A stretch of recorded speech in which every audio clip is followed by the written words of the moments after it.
dire quelque chose. Jean-Michel va nous parler de ce qui est arrivé en France autour des morts des rois.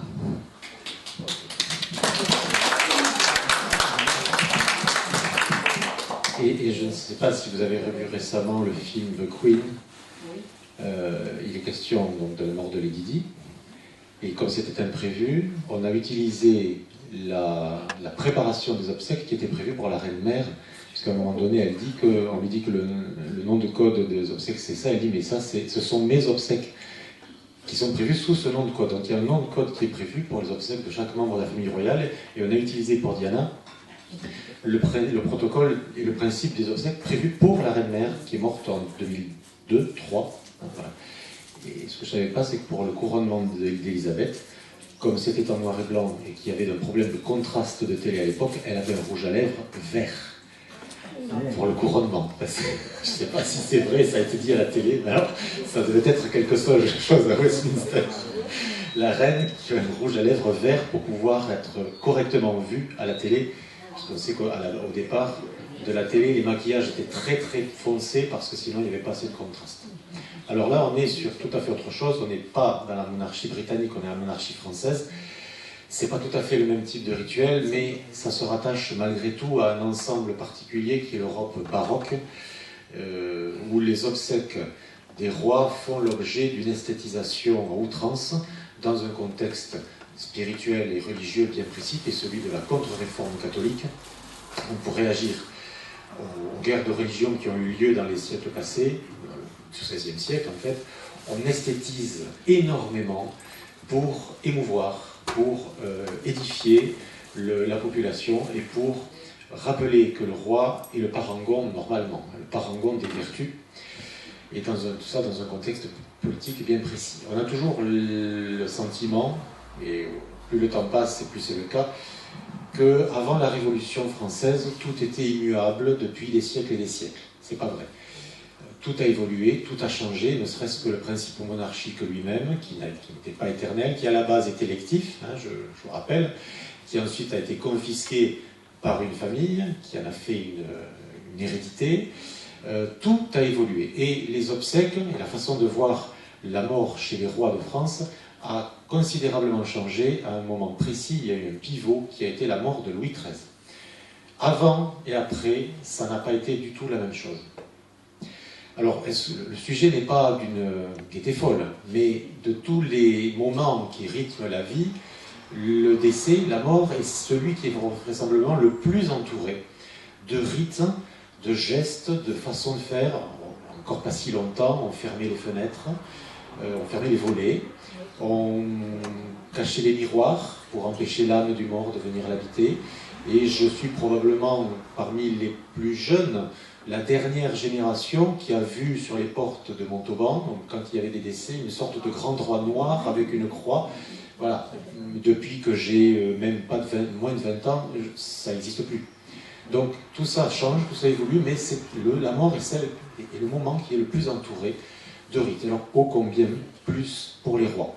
Parce que la question principale, c'est les rois peuvent-ils mourir comme le moindre de leurs sujets? Est-ce qu'un roi peut se permettre de mourir comme n'importe qui? Alors évidemment, quand il s'agit d'un accident, on n'y peut rien. Quand Philippe le Bel a malencontreusement rencontré un sanglier dans la forêt, il est mort sur le coup, en tombant du cheval, et ça, on n'a pas pu faire... Mais quand le roi décline avec une maladie, ou avec l'âge, avec les deux, et que la mort approche, là, il se passe quelque chose de particulier parce que c'est pas un personnage privé, c'est le roi. Et il ne peut pas mourir comme tout le monde. Alors, ce que je vais vous montrer est tiré d'une exposition qui a eu lieu à Versailles tout récemment. Je ne sais pas si certains d'entre vous ont eu l'occasion de la voir, donc vous allez pouvoir la visiter à travers ces photos. À Versailles, ils ont beaucoup d'argent, donc ils font des expositions absolument extraordinaires, et avec des décors absolument fabuleux aussi. Alors, Le roi est mort, c'était le titre de l'exposition, et bien évidemment, elle était destinée à commémorer le tricentenaire de la mort de Louis XIV, le 1er septembre 1715, et donc on était en 2015. Donc, quand vous arrivez dans la grande galerie de pierre après la chapelle, la première chose que vous voyez, c'est ça. C'était Pierluigi Pizzi, qui est un décorateur d'opéra et de théâtre, qui a fait beaucoup de décors pour des expositions à Versailles et qui a été appelé pour celle-ci. Alors c'était grandiose. Et tous ces décors, d'ailleurs, ont été depuis vendus aux enchères par les domaines. Je ne sais pas qui a pu acheter ça. À l'entrée de l'exposition, il y avait ces deux grands obélisques qui sont typiquement ce qu'on pouvait trouver à l'époque baroque dans les églises comme décor éphémère pour les obsèques de personnages de haute volée. Deux obélisques, alors là ils sont en résine évidemment, mais à l'époque ils pouvaient être en bois peint en faux marbre, sur lesquels s'amoncellent des crânes humains destinés à rappeler la vanité de l'existence, mais quand même, au-dessous, on a les armoiries royales, bien évidemment, les crânes, alors ce qui n'était jamais à l'époque des crânes originaux, bien sûr, c'était des simulacres, des chandelles, beaucoup de chandelles, et tout en haut, une boule avec le soleil radié et la fleur de lys. Et quand on se plaçait dans l'axe des deux obélisques, voilà ce que l'on voyait. Ce sont les escaliers qui mènent aux salles d'Afrique et de Crimée, qui ont été créées sous Louis-Philippe, et qui donc documentent la conquête de l'Algérie et différentes choses qui aujourd'hui n'ont pas bonne presse en général. Donc on les cache très souvent par des expositions. C'est ça, on ne peut plus vraiment les voir. Donc, la prise de la Smala, par le prince de Joinville, la guerre de Crimée, tout est dissimulé. Et là, c'était à la gloire. Immortali Memoriae Ludovici Magni. Alors, c'est amusant de lire ça quand on sait que le latin aujourd'hui est considéré comme une langue totalement inutile à l'école avec le grec. Bon, alors, à la mémoire immortelle de Louis le Grand, avec des décors fins, et plus on montait, plus on voyait apparaître, au fond, une énorme couronne qui flottait dans l'air. Et c'était absolument impressionnant, parce que quand on débouchait en haut, l'ennui c'est que cette pièce là-haut n'a pas beaucoup de recul, donc on se trouvait immédiatement confronté à un énorme mausolée, qui est la reproduction grandeur nature du cénotaphe construit pour le reposer, enfin pour maintenir le corps de Louis XIV en exposition à l'abbaye de Saint-Denis, à l'église de Saint-Denis au nord de Paris, au fond du chœur, en attendant, et ça a duré longtemps, que l'on mette en place le décor éphémère destiné aux véritables obsèques. Donc de ce décor-là, bien sûr, il ne reste rien, on n'en a que des gravures, mais Pierluigi Pizzi l'a reconstitué en introduction de cette exposition, et c'est assez impressionnant à voir. Malheureusement, la pièce est tellement étroite qu'on ne peut pas vraiment se reculer, mais on a au fond, derrière ces cierges, éclairés par des LED évidemment, modernité oblige, le catafalque sous lequel était placé le cercueil de Louis XIV, recouvert d'un drap noir, avec par-dessus un coussin soutenant la couronne royale. Et tout autour, des piliers surmontés de squelettes. Alors là, on est en plein dans l'esthétique baroque de cette époque. Le squelette prend des attitudes... Alors ici, pour ceux qui sont allés voir le Vatican, c'est rempli de tombeaux sur le pourtour de l'église. Il y a des squelettes à la pelle qui tiennent des faux, qui tiennent des sabliers, qui montrent qui remplacent en fait tous ces termes de femmes ou d'hommes qu'on peut trouver dans les jardins de Versailles. Et ces squelettes soutiennent une couronne royale. Donc pendant quelques semaines, les gens qui allaient à l'abbaye de Saint-Denis pouvaient se recueillir devant ce cénotaphe avant qu'on transporte le corps dans la nef pour les obsèques dont je vais vous parler à la fin. Voilà, vu de côté, ce que ça pouvait donner, donc c'est considérable. Tout est dédrapé de noir, l'ambiance était quand même assez surprenante quand on arrivait là-haut, d'autant que dans toute l'exposition, d'un bout à l'autre, et franchement c'était très pénible, on avait la musique des obsèques de Louis XIV qui défilait, et c'était une répétition sans cesse d'un roulement de tambour et de sons extrêmement lugubres de trompettes. Alors, dans le catalogue d'ailleurs de l'exposition, il y a tout un chapitre sur la musique funèbre, et effectivement c'était très funèbre. Je suis sûr que quand vous sortiez de l'exposition, vous n'aviez qu'une idée, c'était fuir, parce que c'était toutes les 20 secondes. Un roulement très très sourd de timbales avec des sortes de soufflements de trompettes, c'était horrible. Voilà, vu du dé. Alors, évidemment il y a le grand dé qui pendait des voûtes de l'église avec des pentes d'Hermine, ici feinte bien évidemment, qui était soutenue par des angles. Les squelettes ont des faux, des sabliers, symbole du temps. Et ces squelettes marquent une chose, c'est qu'on a beau être roi, on est obligé de passer par la loi commune du décès, et surtout que être roi, mais c'est la vanité absolue. Hein, toute cette grandeur, toute cette puissance qui se trouve réduite à néant par la mort, c'est ce que signifient ces squelettes. Et c'est ce que signifiaient les textes que l'on diffusait aussi à l'époque, les gravures, les documents relatant tout ce qui s'est passé pendant la mort du roi, et des rois et des princes, parce qu'il n'y a pas que roi, prince, reine, princesse, bien sûr.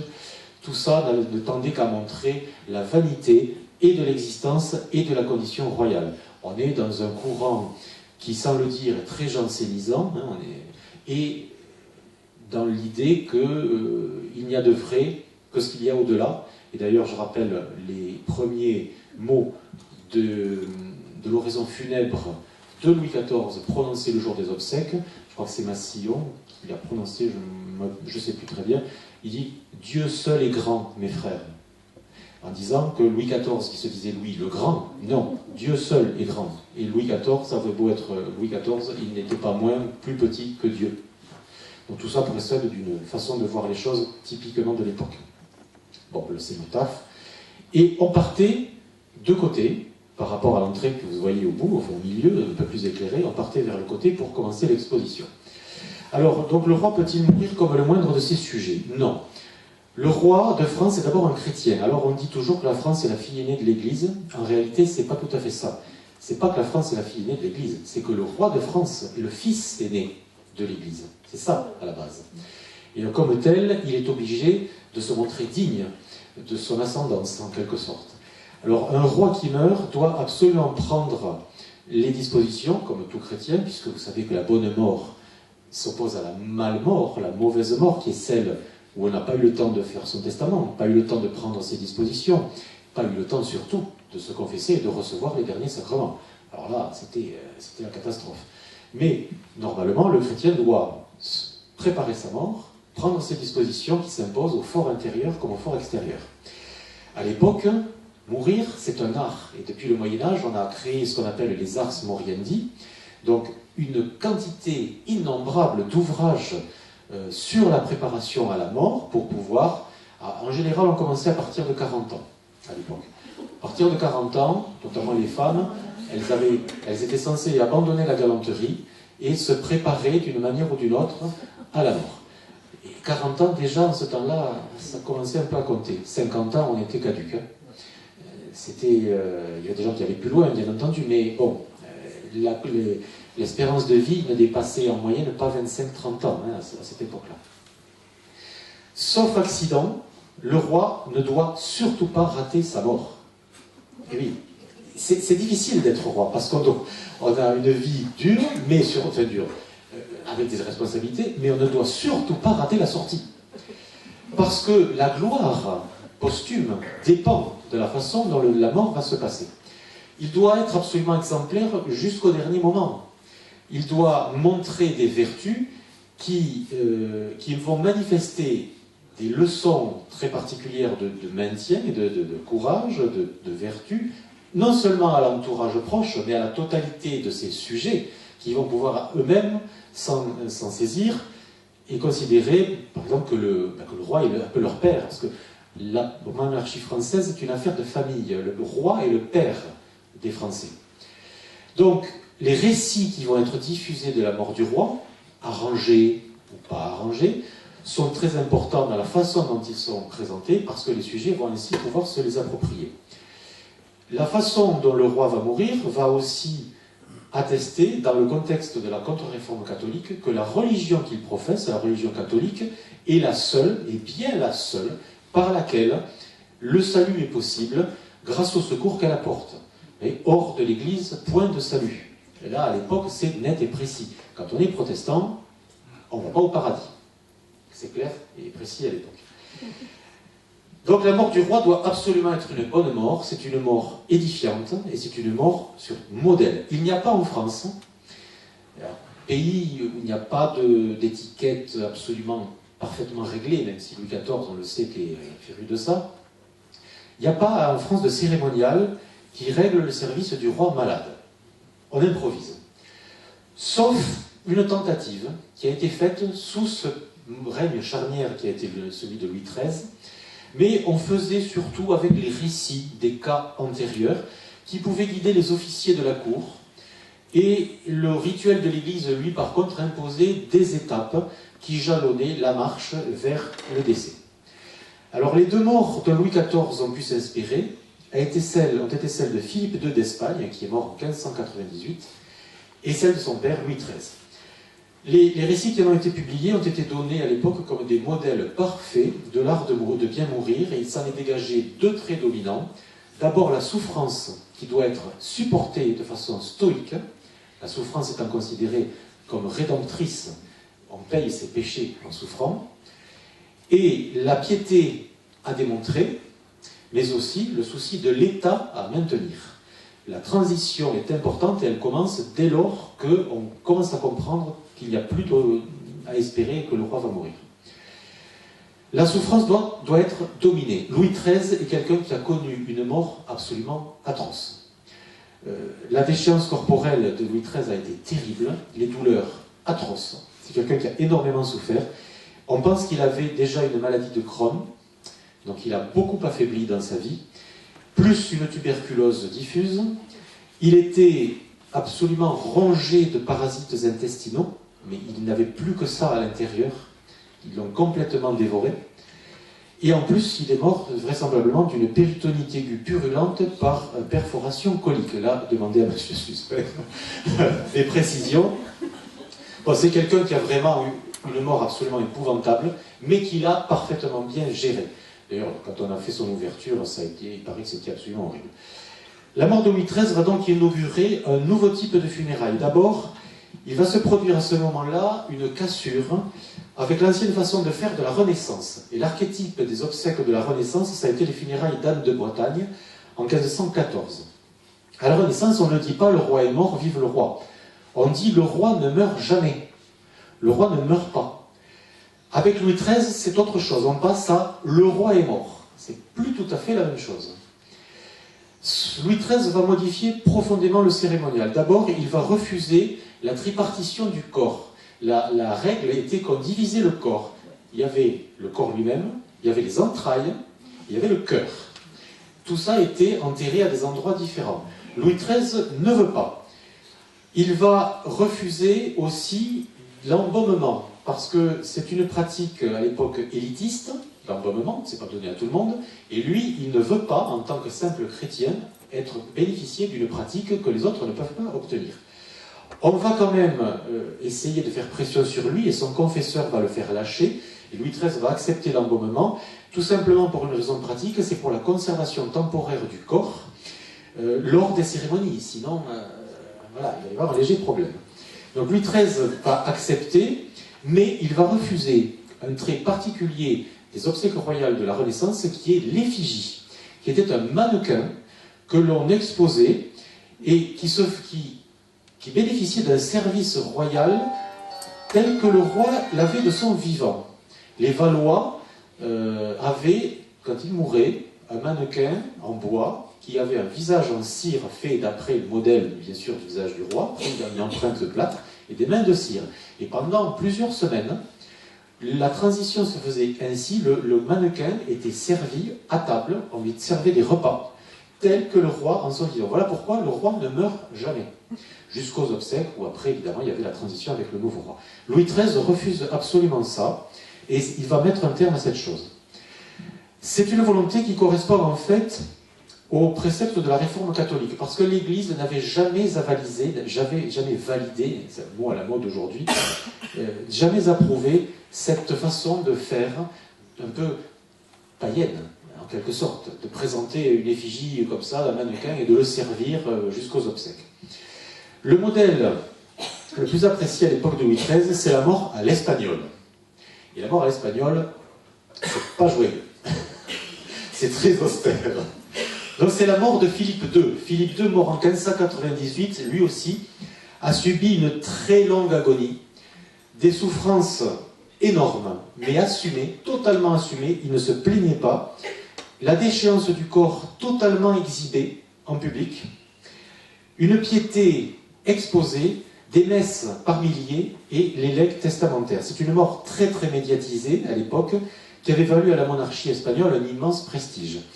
Il ne pouvait plus se lever, il ne pouvait quasiment plus bouger, il est resté pendant des semaines sur un lit sans qu'on puisse lui changer ses draps. Bon, et il était parfaitement stoïque. La mort chrétienne par excellence, mais poussée au bout, poussée presque au... Enfin bon. Louis XIII voulait aussi, et ça c'est très d'actualité aujourd'hui, qu'on ne fasse aucun frais. Économie pour les obsèques. Donc la mort de Louis XIII est très très très politique. Il a voulu qu'on donne de lui une image précise, il a voulu donner de lui une image précise, une image de la monarchie française, et donc on a fortement christianisé ses funérailles. L'exposition du corps, par exemple, a été raccourcie.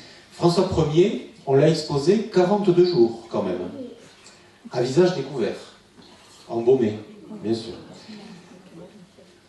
45 jours pour Henri IV, au Louvre. Mais Louis XIII, 4 jours seulement, à Saint-Germain-en-Laye. Et puis après, évidemment, 34 jours à Saint-Denis, le temps qu'on prépare. Louis XIV, seulement une semaine à Versailles, et 42 jours à Saint-Denis. Cette durée s'explique par la nécessité des préparatifs de la cérémonie et par le primat du religieux sur le cérémonial. Avant, tout se déroulait au palais, et les obsèques se faisaient pas à la sauvette, mais elles étaient réduites. Là, on inverse complètement à partir de Louis XIII. Le religieux prend le pas sur le laïque, on expose le roi au palais pendant quelques jours, et tout se passe ensuite à l'abbaye de Saint-Denis. Les funérailles ont donc deux fonctions. Une est religieuse, c'est accompagner le défunt vers l'autre monde. L'autre est politique, c'est annoncer la transmission du pouvoir. Sous les Valois, cette transmission est considérablement retardée par la mise en scène de la continuité de la vie au-delà de la mort, par cette exhibition très prolongée du mannequin. Et sous les Bourbons, les rituels de transmission du pouvoir se dédoublent. La fin de l'office à Saint-Denis est précédée de la reconnaissance du souverain, ce qui n'existait pas avant. C'est-à-dire qu'à ce moment-là, on va prononcer, on dit « le roi est mort, vive le roi ». L'expression « le roi ne meurt jamais » trouve, avec les Bourbons, une nouvelle expression, par contre, dans la pratique monumentale. Et ça, on ne s'en est pas aperçu, c'est très récent comme découverte. Le roi ne meurt jamais, vous le retrouvez tout simplement dans les statues équestres que les rois faisaient installer dans les villes. On pensait que c'était pour la gloire, pas du tout. Quand le roi est mort, la statue reste, et c'est l'équivalent de l'effigie, mais en permanence, est coulée dans le bronze ou taillée dans le marbre. Voilà la permanence que les Bourbons ont inventée après la mort. Alors, les funérailles, je vous l'ai dit, participent du mouvement d'esthétisation de toutes les cérémonies du catholicisme baroque. On recourt au spectaculaire, vous l'avez vu avec ça. Les ingrédients indispensables, c'est la couleur, c'est l'abondance, c'est la richesse, l'encens, les lumières. C'est l'expression de la majesté. C'est en fait une forme d'opéra funèbre, une œuvre d'art totale, une des manifestations les plus achevées de la civilisation européenne des XVIIe et XVIIIe siècles. Arrivé à Saint-Denis à l'aube du 10 septembre, le cercueil de Louis XIV a été déposé dans le chœur jusqu'au 27, puis du 27 septembre jusqu'au 21 octobre, dans ce catafalque, au chevet, afin d'aménager le chœur pour les funérailles. Louis XIV. Première chose que l'on voyait dans l'exposition, c'était le fameux portrait en cire par Antoine Benoît, sculpteur attitré en cire de la cour, vers 1705, donc le roi, on est à 10 ans du décès, empreinte prise au plâtre directement sur le visage du roi, et une véritable photographie. On a même, quand on le voit de près, les marques de la petite vérole, de la variole qu'il avait eue quand il était jeune, donc les petits trous. Il a eu la chance, il n'a pas été trop défiguré par rapport à d'autres. La perruque est une de ses perruques, mais le temps l'a décolorée. Et la veste rouge, en fait, était bleue à l'origine. Elle a complètement viré. C'est peut-être comme le tournesol qu'on utilisait dans les expériences de chimie qui vire au bleu ou au rouge. Louis XIV, bon, inutile de rappeler qui c'est, roi majeur s'il en est. Voilà la première salle que l'on pouvait voir. Donc tout ça, ce sont des décors, bien évidemment. C'était du faux bois peint en faux marbre et de la fausse tapisserie, violette, puisque je rappelle que la couleur du deuil des rois, c'est pas le noir, c'est le violet. Et un violet qui tire plus sur le rouge d'ailleurs que sur le bleu, vous allez voir. Donc cette salle était consacrée au règne du roi, alors portrait équestre, grand fait du règne, les médaillons en bronze, il y en a ici, qui décorait à l'époque les candélabres de la place des Victoires autour de la statue de Louis XIV. La salle suivante est consacrée à son décès, aux gens qui ont écrit sur sa mort, et en particulier, au fond, 2 portraits. Le grand en carré, c'est celui de la princesse Palatine, la fameuse belle-sœur, extraordinaire, un personnage aussi, je pourrais presque vous faire une conférence sur ça, sur ces lettres, 90 000 lettres écrites, on en connaît 9 000, et elles ne sont pas piquées des hannetons. C'était la femme donc du frère de Louis XIV, et elle a écrit énormément de choses par Rigaud, et à côté, le médaillon, c'est le portrait présumé de Madame de Maintenon par Jean Jouvenet, en deuil. On pense qu'elle est en deuil, mais ça pourrait être aussi une tenue habituelle de l'école de Saint-Cyr qu'elle avait créée. Donc on a une espèce de grande mante noire, vous allez voir que les vêtements de deuil sont assez proches de ça. Dernier grand fait du règne, la réception de l'ambassadeur de Perse. C'est l'ultime manifestation fastueuse du règne. Elle a eu lieu le 19 février 1715, il est mort le 1er septembre. Il est déjà très malade, très fatigué. Vous savez qu'après c'est la gangrène qui va petit à petit gagner sa jambe. C'est donc un effort surhumain qu'il a accompli ce jour-là. Évidemment, le tableau ne montre pas la fatigue qui devait être la sienne, surtout avec le vêtement qu'il portait, qui était complètement cousu des plus beaux diamants de la couronne. On imagine le poids de la chose pour un homme de son âge, très résistant dans sa vie. Vous vous souvenez, j'ai parlé une fois de sa vie. Il a résisté à tous les médecins de l'époque, à toutes les purges, toutes les saignées et toutes les maladies. Bon, c'était un gaillard. Mais là voilà, c'est le bout, il a tenu à le faire lui-même, mais il est au bout du rouleau. À sa droite, le petit garçon en blanc, c'est le futur Louis XV, il a 5 ans. Et juste à gauche, par rapport à nous, il est à gauche, c'est le monsieur en noir, c'est Philippe, c'est le fils de son frère, c'est le duc d'Orléans, celui qui va devenir le régent.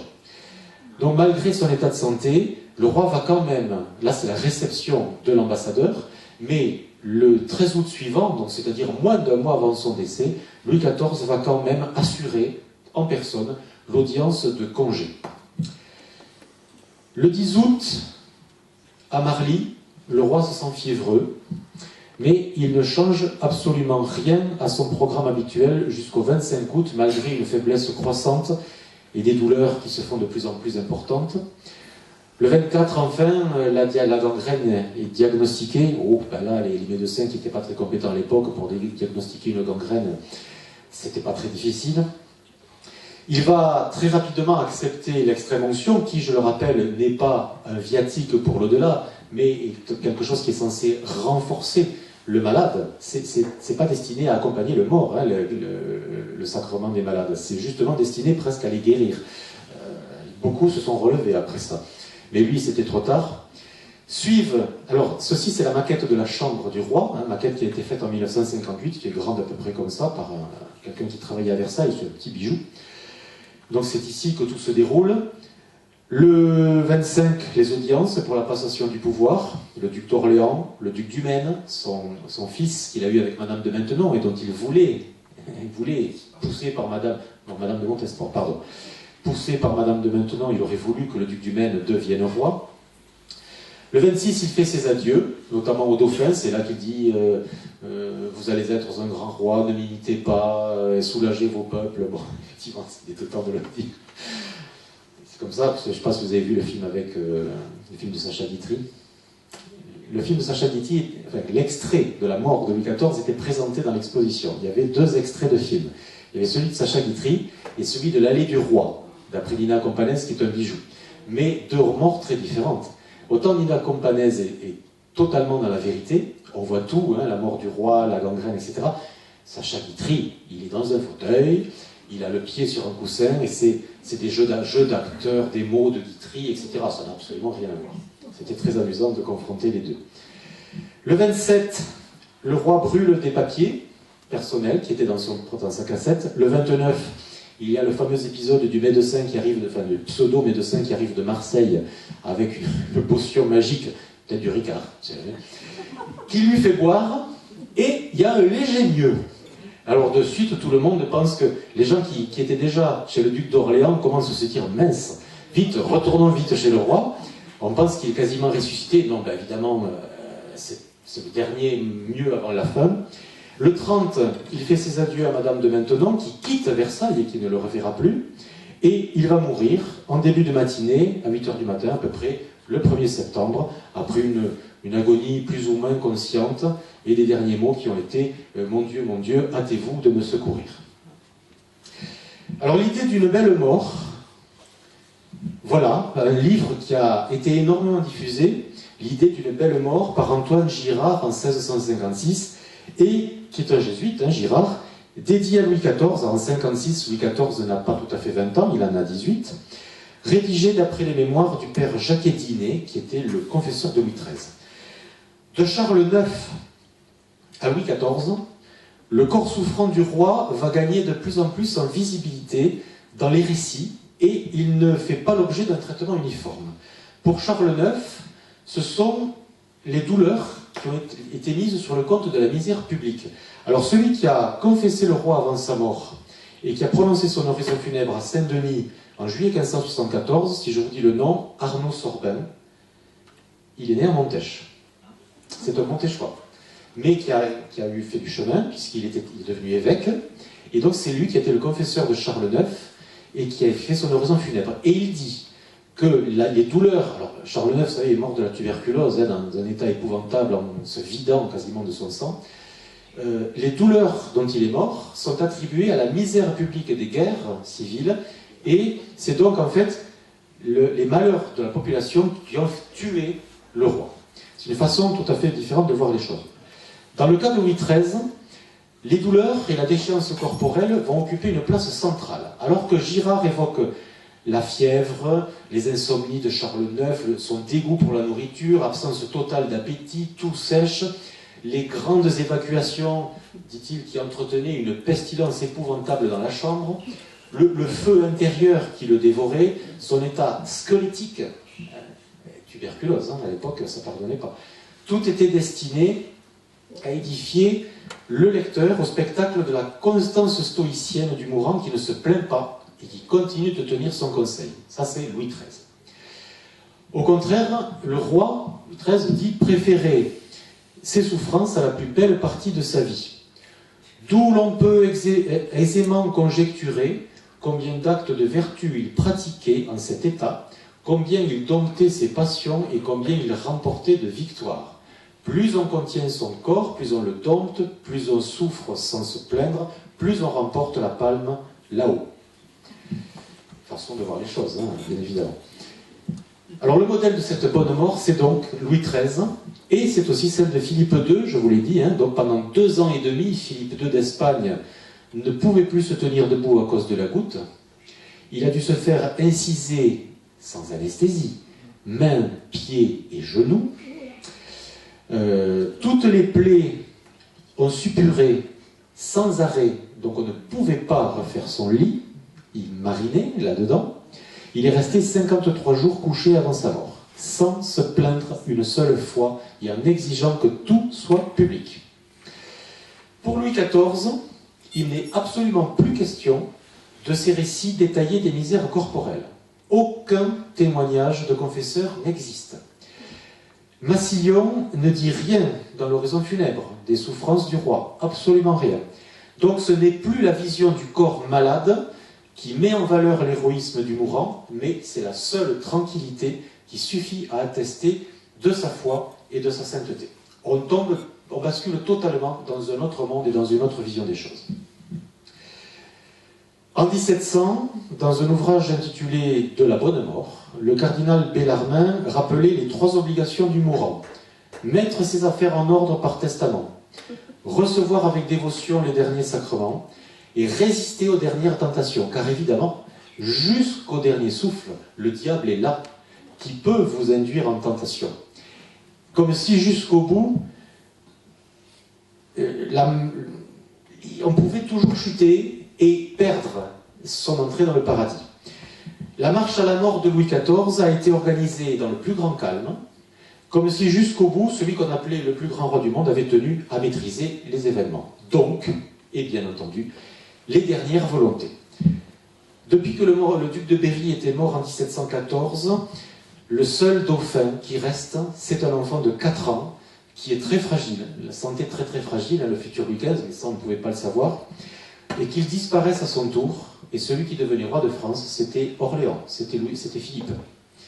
Louis XIV ne l'aime pas, il s'en méfie, et il voulait assurer à sa descendance directe le droit à la succession. Il prend donc en juillet 1714 un édit qui inclut ses 2 fils illégitimes, et en particulier le duc du Maine, dans l'ordre de la succession.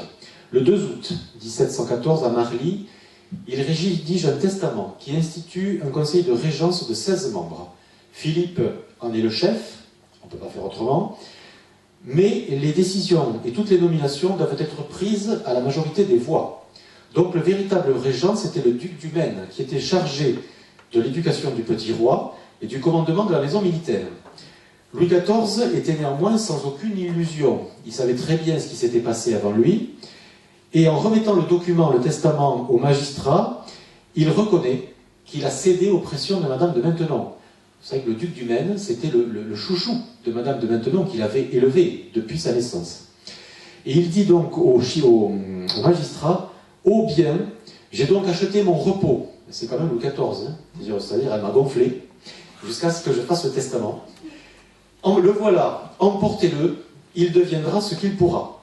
Et quand la reine d'Angleterre, la femme de Jacques Stuart, pas celle qui régnait à l'époque, mais qui était considérée donc comme roi et reine d'Angleterre, vient le voir, il lui dit, ils m'ont fait faire ce testament, et je suis sûr que je ne serai pas plutôt mort qu'il sera cassé.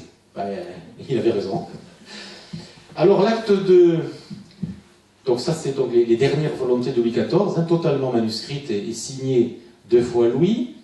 Voilà le futur Louis XV qui était présenté, et donc l'acte de décès dans le registre paroissial de Notre-Dame de Versailles. Mais le problème, c'est que le curé, Claude Huchon, dans l'affolement du décès le 1er septembre, a totalement oublié de transcrire l'acte.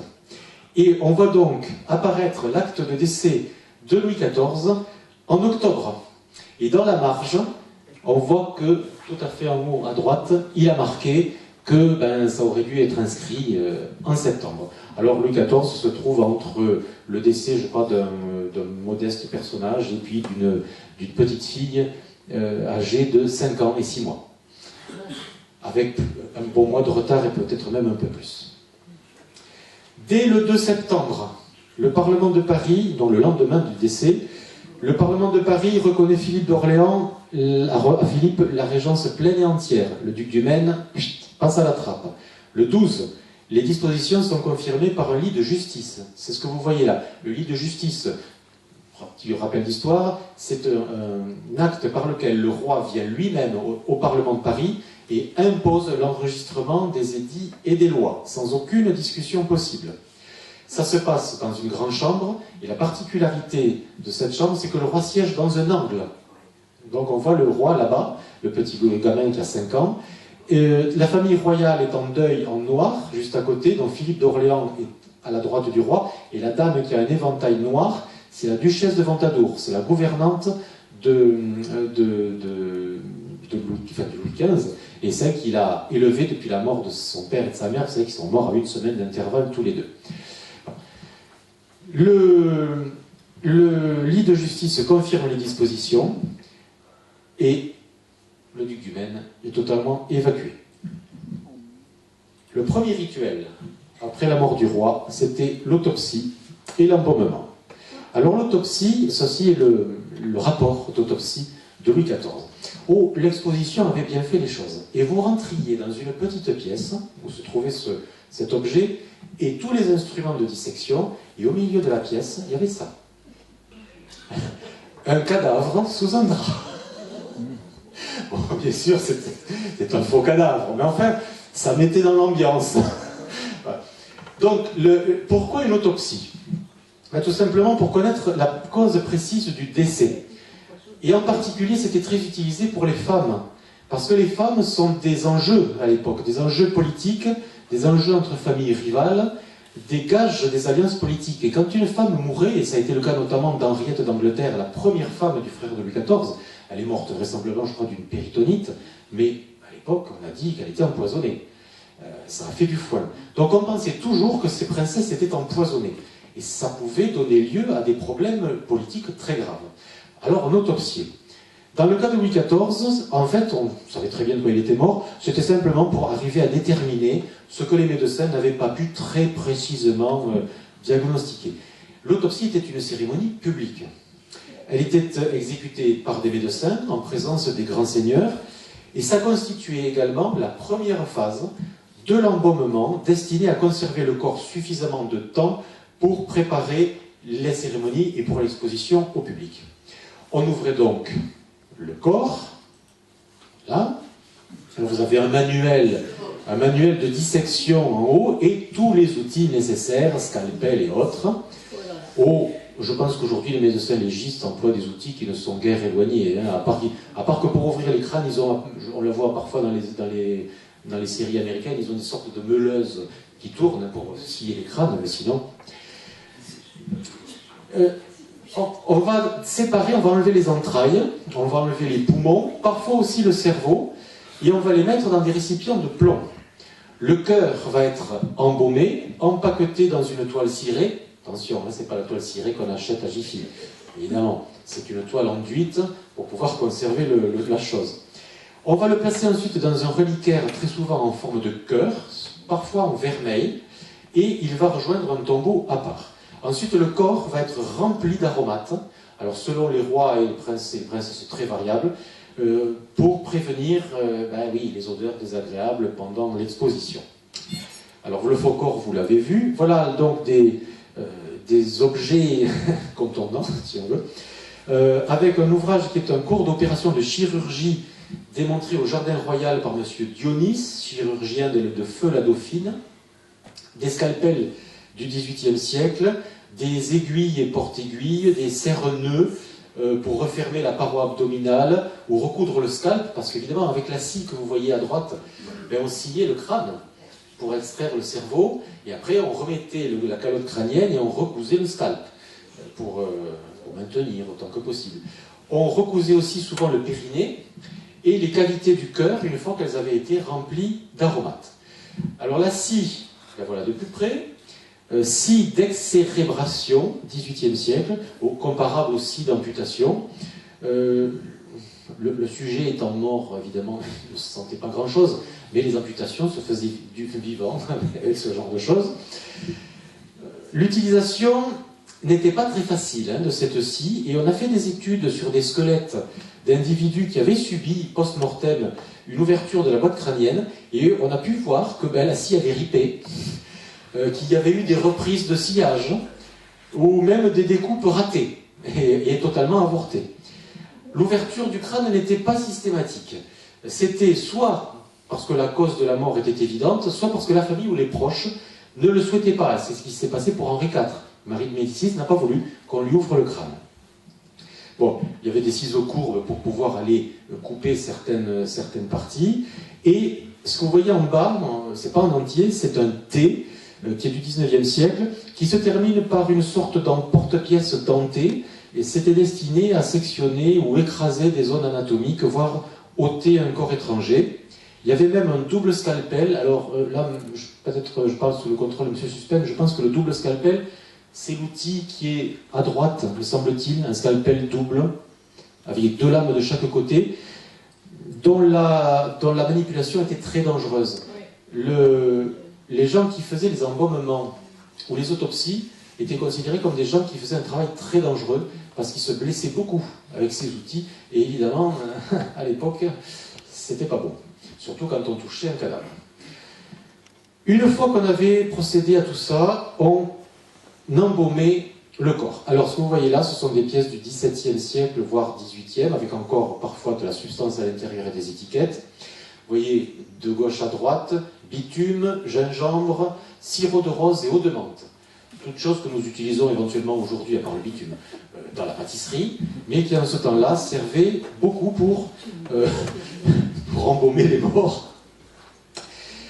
Les substances qu'on utilisait étaient des substances astringentes et aromatiques qui avaient aussi pour fonction de dessécher l'intérieur sous forme de poudre, d'amalgame, des eaux parfumées, donc sirop de rose, gingembre, eau de menthe, mûrier, sel, hein, les momies, on les salait au natron, le bitume, le camphre. Le bitume, c'était pas le goudron qu'on met sur les routes, c'était presque. C'était soit extrait des champs de pétrole qui affleuraient en Mésopotamie, soit carrément c'était ce qu'on appelait, souvenez-vous d'Angélique, marquise des Anges, la moumie. Et la moumie, c'est rien d'autre que des momies égyptiennes réduites en poudre. Et ça valait très cher à l'époque. Et parfois même, on ingérait cette poudre comme médication en la buvant. Et comme ces momies étaient... Alors c'était souvent des momies de basse époque égyptienne qui étaient recouvertes de bitume et de résine qui avaient séché. On les réduisait en poudre et on s'en servait pour embaumer les morts au XVIIe et même avant. Le corps, une fois préparé et entouré de bandelettes, comme les pharaons, pouvait être ramené sur le lit et exposé à visage découvert. Ça a été le cas de Louis XIII. Puis il était mis en bière quelques jours plus tard. À la Renaissance, donc, c'est un mannequin d'osier qui, revêtu des habits royaux avec un visage de cire, qui tenait lieu de dépouille. Ça, c'est abandonné au XVIIe. La tripartition du corps, corps, entrailles, cœur, a été condamnée par le Vatican. Mais, alors condamnée comme attentatoire à la création divine. On sépare le corps, donc, mon Dieu, non. Seuls les rois d'Espagne, malgré tout, ont été inhumés entiers, si j'ose dire, jusqu'à Philippe IV. En France, les gens ont obtenu des dispenses. Vous savez que dès que l'Église édictait quelque chose, de suite, les gens les plus aisés obtenaient des dispenses, ne serait-ce que pour les mariages plus ou moins en famille. Ça a été pareil pour ça. Et l'usage de la tripartition s'est généralisé.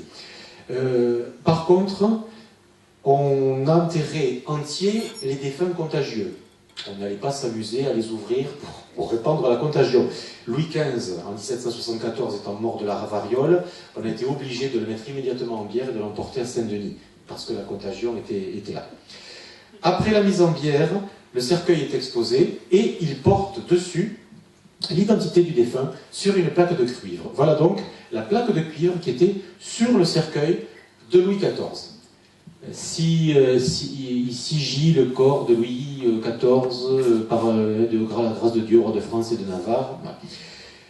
Vous savez que les cercueils, tous les tombeaux des rois de France ont été jetés à la décharge en 1793, et cette plaque-là a été arrachée de sur le cercueil du roi le 14 octobre 1793. Elle a été transformée en casserole par un chaudronnier de Saint-Denis qui l'avait rivetée en forme de casserole avec les plaques du cercueil de la mère de Louis XV et de Madame Louise, la fille de Louis XV, qui était carmélite. Ces trois épitaphes ont été récupérées in extremis par François Debré, qui était architecte de la basilique sous Louis-Philippe. Il les a trouvées, il les a récupérées, et donc on a aujourd'hui la plaque de Louis XIV qui a pu être redressée, bien sûr, elle n'a plus la forme de la casserole. L'état des corps royaux, en 1793, lors des inhumations, donc quand on a commencé à jeter les corps à la décharge, dans un trou qui a été creusé juste à côté de la basilique, quelqu'un a tenu un registre, quelqu'un qui était là officiellement, pour décrire l'état des corps. On a donc commencé par le caveau des Bourbons, le 14 octobre, et Louis XIV, quand on a ouvert le cercueil, s'est révélé noir comme de l'encre. Soit c'était l'effet de la septicémie, soit c'était l'application, ce qui se faisait beaucoup aussi, de charbon en poudre. Charbon ayant des vertus antibactériennes, si je ne m'abuse, puisqu'on en avale encore aujourd'hui. Donc on a pu éventuellement recouvrir Louis XIV de charbon de bois, je ne sais pas très bien ce qu'on utilisait. Pas Monsieur Suspen. Oui, charbon de bois, réduit en poudre. Ou alors c'était le processus de décomposition putréfaction sèche avec aspect momifié sombre. Toujours dit qu'il était très sec et reconnaissable à ses traits. Voilà les plaques de cœur du duc de Berry, qui est mort en 1714, et du régent. En 1662, Anne d'Autriche avait obtenu de son fils le dépôt du cœur d'Anne-Élisabeth, qui était la fille de Louis XIV, mais qui est morte à 43 jours, au Val-de-Grâce. Vous savez que Anne d'Autriche a fondé le Val-de-Grâce, et elle a demandé à Louis XIV de lui permettre de mettre le cœur de sa petite fille, à elle, dans l'église du Val-de-Grâce. Et ça a été le début d'une tradition du dépôt des cœurs princiers au Val-de-Grâce. En 1792, il y avait donc 45 cœurs qui avaient été déposés, le dernier en date étant celui de Louis-Joseph Xavier, le dauphin, le fils de Marie-Antoinette et Louis XVI, qui était mort en juin 1789, en plein pendant les événements, ce qui a induit une dépression complète de Louis XVI, qui a fait qu'après il ne réagissait plus. Ces cœurs, évidemment, à la Révolution, ont été éjectés. Beaucoup ont été pris par des peintres et transformés en vernis et en couleur. Donc on a des tableaux qu'on connaît aujourd'hui, dont on pense qu'ils ont effectivement été peints et vernis avec des morceaux les cœurs des rois réduits en poudre. On a également des aquarelles du fameux Alexandre le Noir, celui qui a créé le musée des monuments français, qui a sauvé beaucoup de tombeaux en marbre à Saint-Denis, qui était là et qui a dessiné les cadavres au moment où on a ouvert les cercueils. Donc voilà par exemple celui d'Henri IV. Vous savez qu'il y a eu l'histoire de la tête récemment, qui n'est pas celle d'Henri IV. Donc là, on reconnaît bien la tête d'Henri IV au fait qu'il n'y a pas eu de sciage du crâne, la face est très émaciée, les yeux sont enfoncés dans les orbites et surtout, la pointe du nez, je ne sais pas si vous le voyez d'ici, mais la pointe du nez est écrasée et elle est déviée sur la gauche et on sait que c'est un accident qui a eu lieu au moment de l'embaumement. Voilà aussi Louis XV, tel que sorti du cercueil. Il paraît qu'il était en assez bon état, bien qu'on dise qu'en fait il était en putréfaction liquide, enfin, difficile à dire, apparemment non, il était en assez bon état. Alors Louis XIV fut comme son père, exposé publiquement, en chemise, bonnet et crucifix entre les mains. Voilà une gravure qui représente Louis XIV sur le lit d'exposition. Alors, c'est une gravure qui est juste du point de vue de l'assistance, mais qui, pour les détails, la présentation est assez fantaisiste. Mais en fait, ça donne une idée globale. Il y avait des autels qui étaient disposés le long des murs, le roi était sur un lit de parade, et on disait des messes toute la journée, le clergé se relayait. Le roi, à ce moment-là, est un chrétien presque ordinaire. La seconde phase du décès, enfin du rituel, c'est l'exposition comme un souverain. Au XVIe siècle, c'est l'effigie qui va tenir lieu du corps. Et la première effigie, en fait, le premier mannequin, le voilà, c'était celui de Charles VI. On est en 1422, le roi est mort, mais on ne peut pas faire les obsèques tant que le régent, qui est le duc de Bedford, n'est pas là. Il est en Normandie. Vous savez que c'est l'époque où le roi est sous la coupe, il y a les Bourguignons, les Armagnacs, et c'est Isabeau de Bavière, si je ne m'abuse, le duc de Bedford est donc anglais. Le roi d'Angleterre veut absolument devenir roi de France à ce moment-là. Donc, pour attendre que le duc de Bedford revienne, on est obligé, les techniques d'embaumement n'étant pas extraordinaires à l'époque, on est obligé de mettre le roi en bière. Et pour l'exposer, qu'est-ce qu'on fait? On invente le mannequin. Et lors du trajet jusqu'à Saint-Denis, c'est le mannequin qui a été promené publiquement dans les rues de Paris pour remplacer le corps du roi, qui lui était dessous, dans le cercueil. Parce que dans l'état où il était, on ne pouvait pas le mettre à l'extérieur. Elle va remplacer l'usage de mener le roi à visage découvert et revêtu des habits du sacre. L'effigie est présentée dans le palais, on va la servir, les officiers, elle est visitée par les délégations, puis après va venir le décor du deuil, le cercueil contenant le corps va prendre la place du mannequin et on va dire les messes et les prières en permanence. C'est une pratique qui est aussi observée en Angleterre, avec des variantes, en Italie aussi, et dans les régions sous influence française. Mais à partir de Louis XIII, je vous le dis, l'effigie est abandonnée. Donc, voilà cette gravure qui n'est pas tout à fait juste, mais relativement exacte quant à l'assistance. À partir de là, on va créer des effigies funéraires. Alors, ce que vous voyez là est censé être le masque funéraire d'Henri II. C'est une terre cuite par Germain Pilon, le grand sculpteur, qui a été faite en 1565, mais le roi est mort en 1559. Ça fait quand même beaucoup. Or, vous remarquerez que les yeux sont intacts et il n'y a pas la marque du coup de lance qui a pénétré très profondément dans le crâne et qui va donc provoquer le décès. Donc il s'agit là en fait d'un modèle pour l'exécution du gisant en marbre du roi qui se trouve à Saint-Denis. Plus parlant, Henri IV. Et alors là, on a quasiment une photo du roi. Buste funéraire d'Henri IV, vers 1610, c'est une cire, et le buste lui-même est en terre cuite peinte. On sait qu'une empreinte en plâtre a été prise sur le visage mort du roi, afin d'obtenir un tirage en cire, pour faire le mannequin, le fameux mannequin. L'effigie en cire est attribuée, celle-ci, à Michel Bourdin, qui était sculpteur en cire, qui l'aurait fait de mémoire. Bon, ça n'est pas le masque pris sur le roi, mais c'est un masque extrêmement fidèle, avec toutes les rides sur le coin des yeux, la barbe, enfin tout ce qu'on connaît du roi.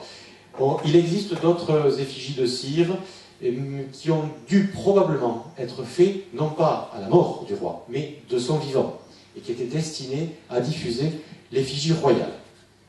Voilà l'effigie d'Henri IV, exposée au Louvre. Ce n'est pas le corps, c'est bien le mannequin tel qu'il a été exposé, avec les vêtements royaux, les deux autels de part et d'autre, tout est prêt pour dire les messes, et devant le lit, vous avez un crucifix, et après les candélabres qui sont encore devant, il y a le bénitier avec le goupillon à l'intérieur pour jeter l'eau bénite. Donc on rend hommage, non pas au roi mort, mais au roi qui ne meurt jamais, et qui est toujours vivant, les yeux ouverts, sur le lit, avec les mains jointes, et tenant normalement un crucifix. Le roi Louis XIV, lui, a été porté dans le salon de Mercure. Alors il y avait dans l'exposition une très grande maquette, à peu près de cette taille-là, représentant le salon de Mercure. C'est dans l'enfilade du grand appartement du roi. Aujourd'hui, on a restauré la chambre, c'était la chambre de parade. Donc aujourd'hui, on a remis un lit qui était avant dans la chambre royale, bon, pour montrer que c'était la chambre de parade. Et donc Louis XIV a été amené là, en disant que cette maquette montrait l'état au moment de l'exposition du corps. On avait bâti à la va-vite un lit qui en fait était constitué de banquettes rassemblées, et on avait posé le cercueil dessus. Tout autour, estrade, banc, et puis le même dispositif que pour Henri IV, les candélabres devant et le bénitier avec le goupillon. Le corps à ce moment-là est totalement au complet, parce que ce qu'on ne voit pas ici, c'est que non seulement le corps est dans le cercueil, mais on avait posé devant le lit l'urne qui contenait le cœur et la boîte en plomb qui contenait les entrailles. Le tabouret porte le bénitier, la crédence porte le crucifix, 4 chandeliers, 12 chandeliers autour du lit, 4 autels contre les murs pour dire la messe. Et il y avait 72 ecclésiastiques et religieux qui se succédaient en permanence pour dire des messes basses et des messes de requiem qu'on chantait depuis la pièce d'à côté. Philippe IV, voilà Philippe IV représenté sur son lit de mort, portant l'habit des tertiaires de Saint-François. Philippe IV est donc le beau-père, le beau-père de Louis XIV, et c'est le frère d'Anne d'Autriche, puisque Louis XIV a épousé sa cousine Germaine. Anne d'Autriche était sa sœur, elle a été elle aussi membre du tiers ordre de Saint-François, et elle a été inhumée elle-même dans l'habit franciscain. Et elle a donc commandé un portrait mortuaire d'elle-même, qui à sa mort a été envoyé à la chapelle du Vénérable Orden Tercera à Madrid, et la confrérie, pour faire pendant, a commandé ce portrait de Philippe IV qui lui était mort en 1665.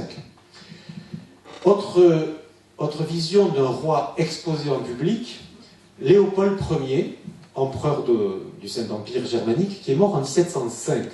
Alors, il est à l'espagnol, là, vêtu à l'espagnol, tout en noir, avec à ses pieds les emblèmes de la monarchie. Donc il y a la fameuse couronne de Rodolphe II, le globe, le sceptre, et la couronne de Hongrie et de Bohême. On pense que c'était des reproductions.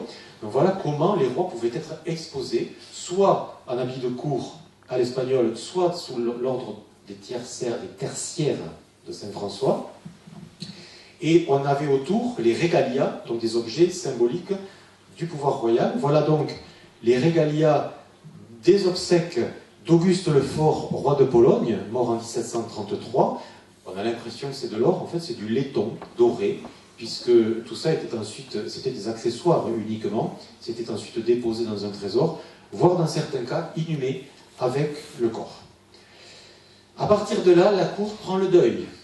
Et dans l'exposition, il y avait un énorme décor, ça c'était plus que grandeur nature, une sorte de théâtre, avec des reproductions grandeur nature de personnages tirés de gravures.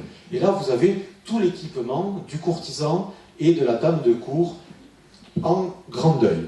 Alors, le deuil de la cour, c'est décidé par le mourant, qui fixe lui-même les modalités, le type d'habit, la façon de tailler les habits, donc, par exemple la longueur de la queue, donc de la traîne des robes des femmes, la couleur, les parures que l'on peut porter, les objets que l'on peut avoir sur soi.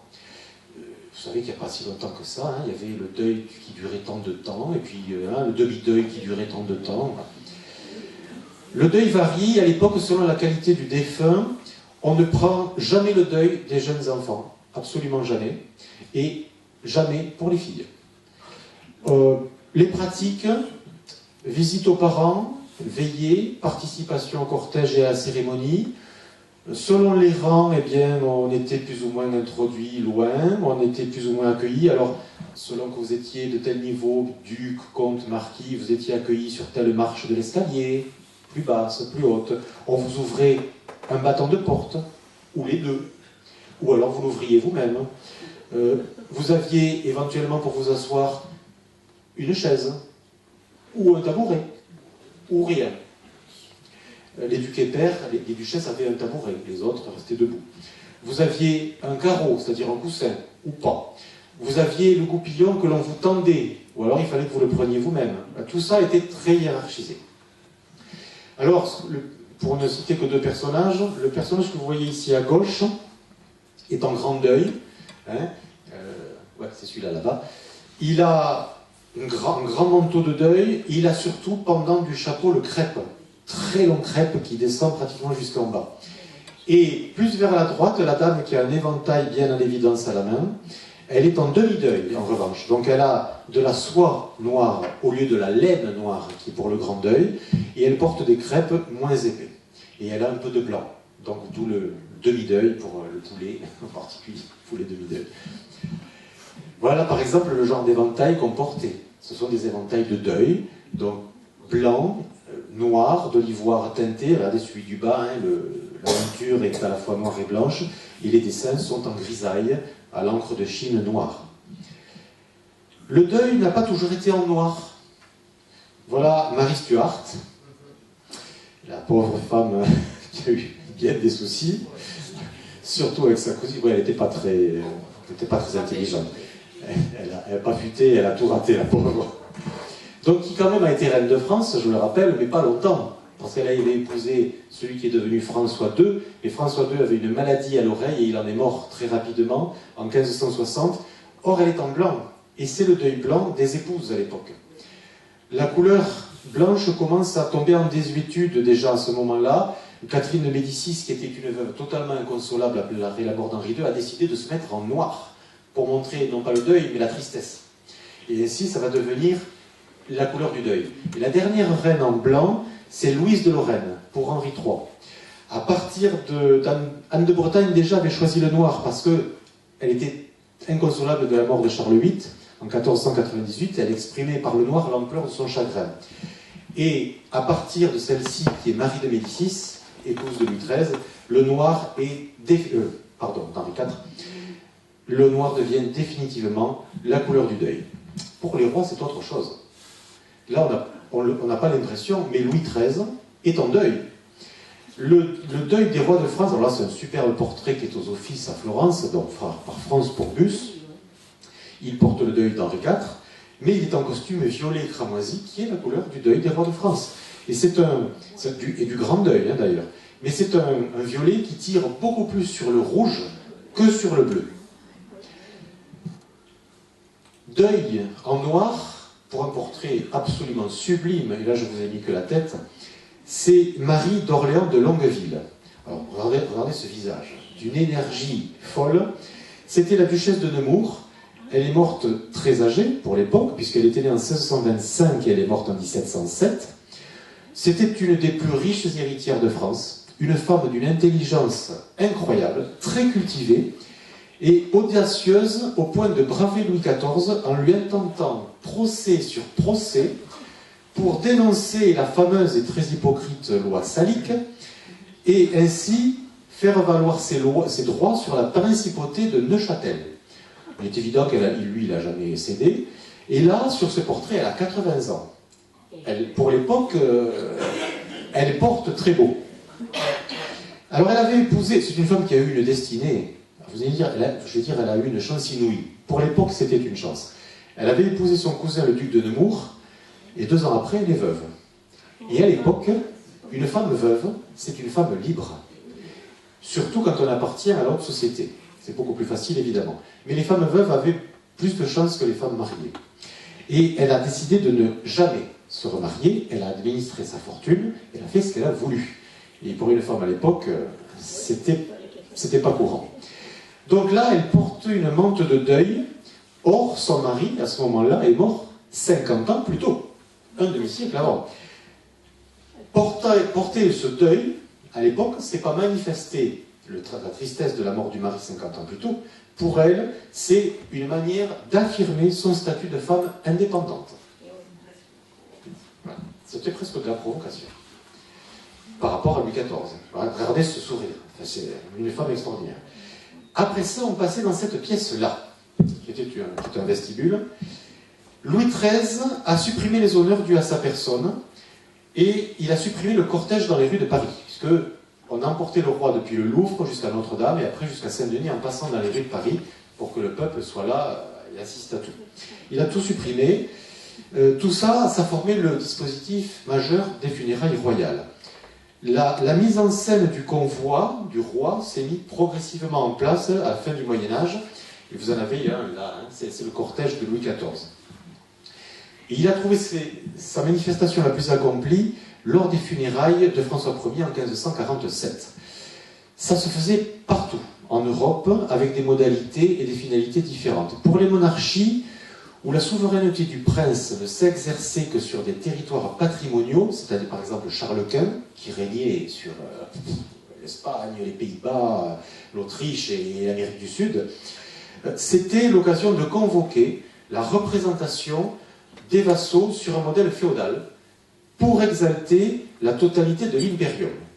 Alors Charles Quint, voilà la relation des obsèques de Charles Quint qui était présente dans l'exposition. Alors c'était un grand machin qui était déplié sur pratiquement 2 mètres de long.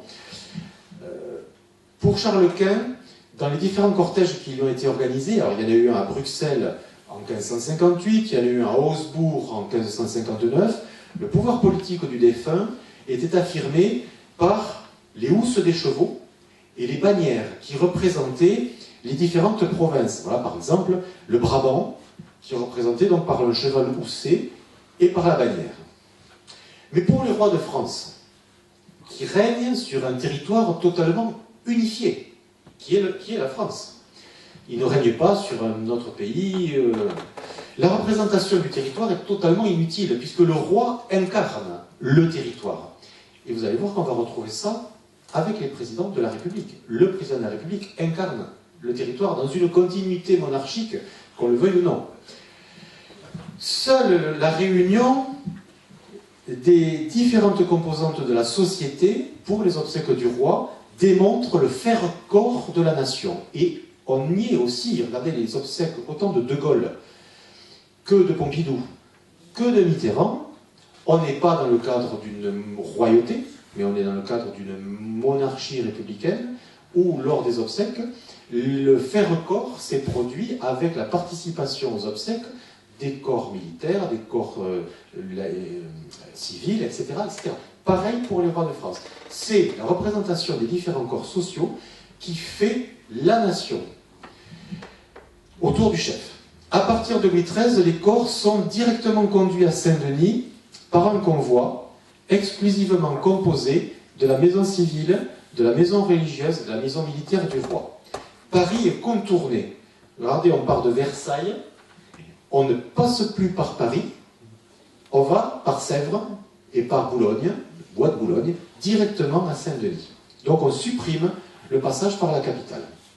Ça ne veut pas dire pour autant que la population est rejetée. Au contraire, pendant tout le trajet, beaucoup de monde était là sur le passage. Le convoi a lieu, alors c'est le cas pour Louis XIV, c'est le cas pour Louis XV, c'est le cas pour tous les princes et toutes les princesses. Mais le convoi a lieu de nuit. Et vous avez peut-être lu dans des bouquins, des historiens qui ont cru bon de dire que si les convois avaient lieu de nuit, c'est que les rois étaient tellement détestés qu'on les enterrait de nuit à la sauvette. Faux, archi faux. Tout ça, c'est des choses qui ont été racontées par des écrivains républicains de la Troisième République pour taper sur la monarchie. En fait, il y a une connotation religieuse et très symbolique dans le fait de partir de nuit. Tout simplement, c'est une influence espagnole. Le deuil, la nuit, c'est le deuil. C'est le soir, c'est la nuit, c'est la mort. Mais surtout, c'est un symbolisme chrétien. Parce qu'en partant la nuit pour arriver le matin à Saint-Denis, on traverse la nuit du trépas pour arriver à l'aube de la résurrection. Voilà le sens du trajet nocturne des convois funéraires des rois, et pas parce qu'ils étaient détestés et qu'on voulait cacher les choses. Parce que tout simplement, de modeste qu'il a été pour Louis XIII, le convoi est devenu pour Louis XIV une procession interminable de 2500 personnes qui ont accompagné le corps et qui s'est déroulée sur une dizaine d'heures. Il est parti vers 8-9 heures du soir de Versailles, il est arrivé à 8 heures du matin à Saint-Denis. Il n'y a quand même pas 150 km entre les deux. Donc le convoi a lieu de nuit. Et voilà un tableau qui appartient aux collections d'Élisabeth, la reine d'Angleterre, et qu'on a découvert récemment. Et dont on a pensé qu'il représentait le convoi funèbre de Louis XIV. En fait, on s'est aperçu que c'est le convoi funèbre de Marie-Thérèse, l'épouse de Louis XIV. On est en 1683. Le convoi de Marie-Thérèse a eu lieu le 10 août 1683. C'est une peinture de Van der Meulen. Et on voit très bien l'arrivée à Saint-Denis. Donc on est tôt le matin, Saint-Denis est là-bas. Oh, le paysage a bien changé aujourd'hui. Je ne sais pas si vous avez vu Saint-Denis il n'y a pas longtemps. L'énorme et monstrueuse mairie de Saint-Denis qui est construite juste à côté de la basilique, c'est quand même quelque chose. Là, le paysage est totalement dégagé, il n'y a pas les grandes théories d'immeubles qu'il y a aujourd'hui dans la région parisienne.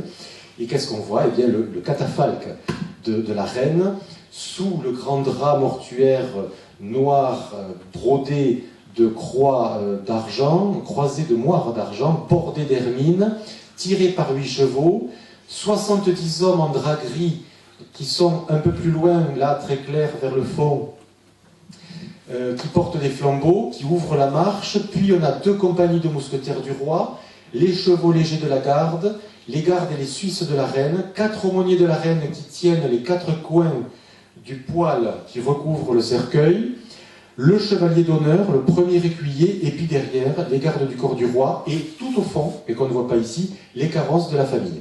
Ça en fait du monde. Et vous voyez que la discrétion, même pour la nuit, c'est pas ça. Le cercueil de Louis XIV, lui, a quitté Versailles le 9 septembre 1715 sur le même type de char, drapé de noir, avec des croix d'argent, brodé des armoiries de France et de Navarre, tiré toujours par 8 chevaux caparaçonnés, parti à 8 heures du soir, arrivé à Saint-Denis entre 7 et 8 heures du matin. Et les estampes qui ont été diffusées à l'époque, après la cérémonie, témoignent, bien au contraire de ce qu'on a pu dire, de l'intérêt du public pour ce convoi funéraire. Elles ne sont malheureusement pas absolument véridiques. Comprenez bien que sur une estampe gravée, on ne peut pas représenter 2500 personnes qui s'étirent. Donc, on a fait une sorte de serpentin pour montrer le maximum de personnages. Et pour ça, les graveurs se sont inspirés des gravures qui existent déjà représentant les processions religieuses, qui sont représentées exactement de la même manière. Donc le graveur a organisé le défilé de façon à pouvoir désigner chacun des groupes qui le composent. Aucun des auteurs de la gravure n'était sur place. Ils ont donc produit des œuvres qui sont en fait plus symboliques que réalistes. On arrive à Saint-Denis, et Saint-Denis, c'est l'église qui est étroitement associée à la monarchie depuis les origines paléo-chrétiennes. Ça remonte à très très loin. Les rois sont inhumés à Saint-Denis depuis Dagobert, et, alors sauf Philippe Ier en 1108, Louis VII en 1180, et Louis XI, qui n'a pas été inhumé là, en 1483. L'abbaye est devenue nécropole royale sous l'abbatiat de Sugère, le grand abbé Sugère, en 1120. On y conserve outre les corps, le trésor, le fameux trésor de Saint-Denis, et tous les régalias, c'est-à-dire les instruments du sacre, qui vont à Reims, et qui reviennent ensuite à Saint-Denis, et qui étaient, je ne sais pas, vous voyez là, oui, qui étaient conservés ici, dans des armoires, à cet endroit-là. Pendant l'exposition du corps qui s'est faite dans le chevet, on construit le cénotaphe à l'entrée du chœur, à cet emplacement-là. Ce chœur, ce cénotaphe, le voilà, le cénotaphe d'attente. Alors ça c'est une maquette très grande, en résine. Donc c'était à l'entrée de l'église un dé de velours noir semé de fleurs de lys et de larmes d'argent, structure en bois peint en faux marbre noir, faux marbre blanc, faux marbre vert, des girandoles en argent et un cercueil qui n'est pas le vrai. Le véritable cercueil était glissé dessous par une trappe. Ce que vous voyez ici entre les colonnes, c'était un faux cercueil, un simulacre. Les obsèques s'organisent et il y a un placement. Ne vient pas qui veut, mais il y a des billets. On peut obtenir un billet auprès du capitaine des gardes. Les places sont attribuées selon le rang et la fonction. L'organisation va se faire en fonction des personnalités. Donc voilà l'état de l'église pendant les obsèques officielles. On est à l'entrée du chœur. Tout ce que vous voyez ici en couleur, ce sont les stalles des moines. Et là, l'autel principal. La nef, elle est vers ici, vers le bas. L'entrée du caveau des Bourbons est à cet emplacement ici. On va avoir des bancs en amphithéâtre, donc ici de chaque côté, en très clair, pour les gens qui ont des billets, qui ne voient pas grand-chose, hein, parce que tout se déroule à cet endroit-là. Donc quand vous êtes ici, vous ne voyez rien. Vous avez ensuite des places vides à cet endroit-là, en face des princes qui, eux, sont en grand deuil ici. Donc il n'y a personne absolument en vis-à-vis. Ensuite, il y a le Parlement de Paris, qui est ici en vert. Les officiers de la garde et des sans-suisses, en marron, leurs hommes étant ici. Le Châtelet, c'est-à-dire les notaires de Paris, qui sont en bleu pétrole, là. L'élection, qui est une circonscription financière, fiscale, ici. Le corps de ville, c'est-à-dire l'hôtel de ville de Paris, en rouge. La cour des comptes, en orange. Les ducs qui portent les honneurs, en jaune verdâtre. Si je ne m'abuse, c'est là, pardon. C'est ici. La maison domestique du roi, qui est en bleu clair. Là, et là, là. Et les princes en grand deuil, qui sont ici. Autour du cénotaphe, tous ces petits points représentent les huissiers, les héros, le grand aumônier, le pennon du roi, c'est-à-dire la bannière du roi, qui est le petit triangle rose. Là, moi je suis désolé, moi je le vois trop petit, j'espère que vous le voyez mieux ici. Le grand écuyer, les gardes de la Manche, qui sont les points bleus, le grand maître de France, qui est en vert sombre, le grand chambellan, qui est le point rouge, je crois que c'est ça, si je ne m'abuse. Le premier gentilhomme de la chambre, qui est en pourpre, peut-être celui-ci. Le maître des cérémonies, qui est le losange rouge. Non, alors je me suis trompé, il est là. Bref, c'est tous les gens qui entourent le roi. Et le grand maître de cérémonie, qui est le carré bleu pétrole, là. On a ensuite le corps du roi, on a le manteau royal qui est exposé juste devant, et le caveau de la sépulture qui est là. La façade de Saint-Denis est tendue de noir, toute la nef est entièrement tendue de draperie noire. Les personnes munies de billets prennent place dans les tribunes. En haut des stalles, en fait, ce sont des loges de théâtre. C'est un théâtre de la mort, hein, un bal baroque. La musique prend place ici et ici sur des échafauds. Et à 8h, le 23 octobre, à 8h du matin, on allume toutes les bougies. Et c'est là que le terme de chapelle ardente prend tout son sens. Aujourd'hui, on dit chapelle ardente en exposant les corps de gens morts dans une catastrophe, dans un gymnase. Chapelle ardente à l'époque, c'est des bougies partout. Partout. D'où le nom de chapelle ardente. Voilà ce que ça pouvait donner à l'époque. Donc ça n'est pas Louis XIV, tout simplement parce que Philippe d'Orléans, et ça c'est la cérémonie funèbre de Philippe d'Orléans, Philippe d'Orléans et Louis XIV, ils ne s'aimaient pas beaucoup. Et il n'a pas trouvé bon de diffuser des gravures de la cérémonie de son oncle. Plus impressionnant encore, la cérémonie funèbre de Marie-Thérèse, la dauphine, morte en 1746. Voilà ce que ça pouvait donner, hein, la chapelle ardente entièrement illuminée. Alors, les conditions de sécurité, évidemment, on ne connaissait pas. Tout ça était en bois, en draperie, et c'était couvert de bougies allumées. Il n'y a jamais eu de problème. Et aujourd'hui, il est bien évident que ça ne pourrait pas se faire. Tout ça, c'était des bougies, hein, contre des draperies. Les gens étaient sur des échafauds de bois, dont évidemment personne n'a vérifié la solidité. Tout s'est toujours bien passé. Ils ont eu de la chance. Donc voilà ce que cela pouvait donner. Vous voyez le monde qu'il pouvait y avoir, les gens autour du cercueil et tous les autres, comme au spectacle, qui étaient là pour voir, pour entourer le roi, pour faire corps, le corps de nation, et pour écouter quelque chose de précis, qui est l'oraison funèbre. C'était la pièce de résistance. Le placement des gens est très long. C'était des cérémonies épouvantablement longues, et l'office commençait quand il était achevé.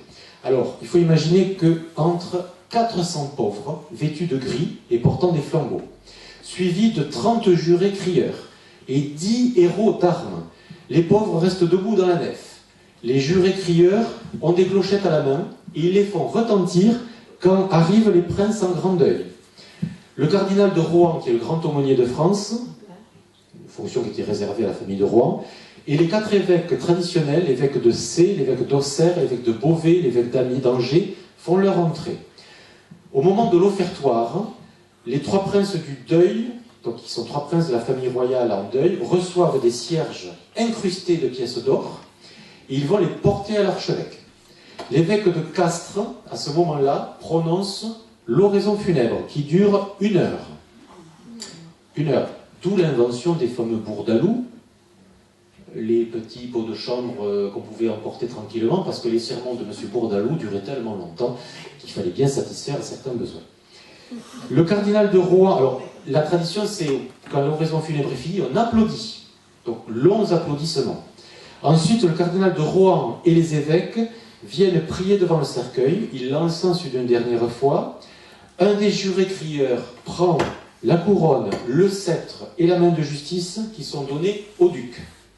Le cercueil est ensuite sorti du cénotaphe par les gardes écossais, il y avait une garde écossaise, qui prend le cercueil en tenue de deuil, et il est alors descendu dans la crypte des Bourbons. Mais c'est pas fini. Une fois que le cercueil est en bas, suit l'inhumation des insignes royaux, l'inhumation rituelle des insignes. Et c'est en fait un négatif de la cérémonie du sacre. Au moment du sacre, on remet les insignes au roi. Au moment de l'inhumation, on inhume les insignes. Les 2 cérémonies de Reims et de Saint-Denis sont totalement complémentaires et elles contribuent à la construction de la sacralité, la sacralisation du sang royal et dynastique. Alors, le roi, ce qu'on appelle le roi d'armes, qui a un tabard, une sorte de vêtement carré, se place à l'entrée du caveau, et le roi d'armes va jeter sa toque dans l'escalier du caveau. Il va également y jeter son bâton, sa cotte d'armes, et il va procéder à l'appel des pièces d'honneur. Donc il va appeler la couronne, le sceptre, les différents insignes, et à ce moment-là, la maison militaire du roi est dissoute. Chaque capitaine des gardes du corps, des 100 suisses, de la compagnie écossaise, vient déposer sa propre enseigne de compagnie sur le cercueil du roi.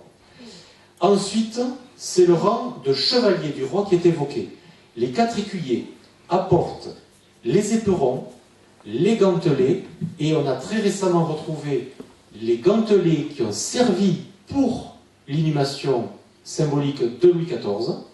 Ils ont été conservés, on les a retrouvés aux Invalides. Ils sont légèrement plus grands que des mains normales. Donc, les éperons, ces gantelets, l'écu du roi et la cotte d'armes du roi sont déposés sur le cercueil. On va enfin poser dessus le aume, le casque timbré avec tout le harnachement. Et c'est donc là la mort du chevalier lui-même. Le grand écuyer pointe ensuite l'épée royale sur le cercueil. Il est suivi du grand chambellan qui porte la bannière de France. 3 ducs de la famille, enfin des ducs et pairs, présentent la main de justice, vous savez, la main comme ça, le sceptre royal et la couronne. qui est, elle, le tout dernier ornement à être inhumé, comme à Reims, elle est le dernier ornement à être déposé sur le roi. À ce moment-là, suivent les maîtres d'hôtel du roi, qui jettent leur bâton dans le caveau. Et là, ça signifie la dissolution de la maison du roi. Et c'est à ce moment-là que le roi d'Armes clôt la cérémonie en criant 3 fois « Le roi est mort, prions pour le repos de son âme ». 3 fois. Et après une pause, il crie « Vive le roi ». Là, à ce moment-là, tout le monde applaudit, tout le monde crie « Vive le roi, vive le roi ». Les bannières et les enseignes qui ont été déposées sont remises à leurs porteurs. Les objets symboliques, gantelets, couronnes, etc., sont enlevés du caveau, remises dans le trésor de l'abbaye. Suit un banquet, au cours duquel, dernier rite, le grand maître se lève, annonce officiellement aux officiers que la maison du roi est rompue et il brise en deux son bâton de commandement. Et là, le nouveau roi est effectivement roi. Voilà comment se fait la transmission officielle dans la monarchie française. La couronne, évidemment, tout ça a disparu. Donc ça, ce que vous voyez là, ce sont des dessins de Gagnère qui nous montrent tous ces attributs qui ont été fondus à la Révolution. La couronne est celle d'Henri IV. C'était celle qui a été faite en or massif. Pour le sacre d'Henri IV, qui a eu lieu, vous le savez, non pas à Reims, qui était aux mains des ligueurs, mais à Chartres, en 1594. Alors les pierreries, ce n'étaient pas des pierreries, c'était des émaux qui étaient peints sur la couronne, et c'est elle qui a servi pour les différents couronnements. Bon, elle a été fondue à la Révolution. Le sceptre et la main de justice à côté sont aussi ceux d'Henri IV, ce sont eux qui ont été utilisés pour les funérailles de Louis XIV. Mais il n'y a pas eu que la cérémonie de Saint-Denis. Il y a eu des cérémonies ailleurs, dans d'autres pays. Alors, les voisins de la France, et en particulier l'Angleterre, évidemment, n'ont pas été très chauds pour faire des cérémonies à la mémoire du roi. Pas très aimés. En particulier, Guillaume d'Orange n'était pas... Voilà, puisque Louis XIV protégeait les Stuarts, et Guillaume... bon. Mais d'autres rois, d'autres pays ont fait des cérémonies. Et la plus belle des cérémonies faites au roi, ça a été à Mexico, figurez-vous. Parce que Mexico, c'est sous le commandement de l'Espagne. Et qui est roi d'Espagne à ce moment-là? C'est le petit-fils de Louis XIV, c'est Philippe V. Donc voilà la cérémonie de Mexico, le cénotaphe qu'on a construit. Alors vous voyez ici la taille du cercueil par rapport au reste, c'était énorme, typiquement sud-américain, très exubérant. Il y a eu également Madrid en mai 1716, il y a eu Vienne en novembre 1715. Vous voyez par exemple, voilà, le cénotaphe qu'on a fait à Vienne. Donc, toujours. Alors à Vienne, c'est toujours très politique. Donc on n'a pas rappelé là le roi, on a rappelé très vaguement des vertus, loyauté, courage, religion. On n'a pas cherché à y présenter tout ce qu'il avait fait, parce que l'Autriche avait quand même, avec Louis XIV, bon, c'était pas toujours très bien passé. Pour le cœur de Louis XIV, il y a eu des projets, il y a eu aussi des projets pour des tombeaux. Alors voilà une salle qui présentait d'abord ici un gisant qui n'avait pas été terminé par Germain Pilon pour Catherine de Médicis, mais pour Henri II. Elle ne l'avait pas aimé parce qu'il était trop funèbre. Le priant de Louis XIV, qui est à Notre-Dame de Paris, sur l'autel pour le vœu de Louis XIII. Louis XIII faisant vœu de de consacrer la France à... Allez, le vœu de Louis XIII, c'est à je sais plus... C'est à la Vierge. Et là, grandeur nature, la reproduction du monument du cœur de Louis XIV, vous allez voir. Mansart avait fait dès 1663 un projet pour construire un caveau des Bourbons, un tombeau. Vous savez que les rois de France se sont fait faire des tombeaux, mais les Bourbons sont des rois sans tombeau. Ils n'en avaient pas. Et ce que vous voyez là, c'est l'église de Saint-Denis. Et ça, c'est le monstrueux projet de Mansart. Vous voyez un peu la taille, à côté de l'église gothique de Saint-Denis, du monument prévu pour les Bourbons. C'était colossal, mais gigantesque. Les Valois avaient commencé à construire ici ce qu'on appelait la rotonde des Valois, qui était en tellement mauvais état au début du XVIIe, au XVIIIe, qu'on a été obligé de la démolir. C'est là qu'était le tombeau d'Henri II et de Catherine de Médicis. On l'a démoli, et c'est ici qu'on avait creusé la fosse où on a jeté tous les corps en 1793. Bien sûr, un projet pareil n'a pas abouti. Et c'est ainsi que tous les rois Bourbons se sont retrouvés sans tombeau. Je crois que vous avez visité Saint-Denis, on voit les gisants, eh bien eux n'en ont jamais eu. Bon, voilà le cœur de Saint-Denis. Tout ça, ce sont les tombeaux des rois que l'on voit aujourd'hui, disposés autrement. Et la flèche bleue indique l'entrée du caveau. Le caveau, il est sous le chœur. Aujourd'hui, on peut le voir, en fait, c'est ce caveau très illuminé dans lequel il y a 3 tombeaux noirs. Il y a Louis XVI, Marie-Antoinette, Louis XVIII. Je crois qu'il y a le duc de Berry. Et puis, il y en a 1 ou 2 de vides. En attendant, on aurait dû y mettre Charles X, mais ils sont en Bosnie, je ne sais plus trop, enfin, la Franche-Comté autrichienne. Ce tombeau avait été fait provisoirement pour Henri IV. Mais vous savez ce qu'il en est du provisoire. C'est que ça dure toujours. Et ça a duré jusqu'à la Révolution. Donc on entrait par un escalier qui est là. Aujourd'hui, c'est totalement différent. Et vous remarquerez ici, là, ces traits-là, ici. Ben, c'est le chemin qui mène en souterrain au caveau des Bourbons.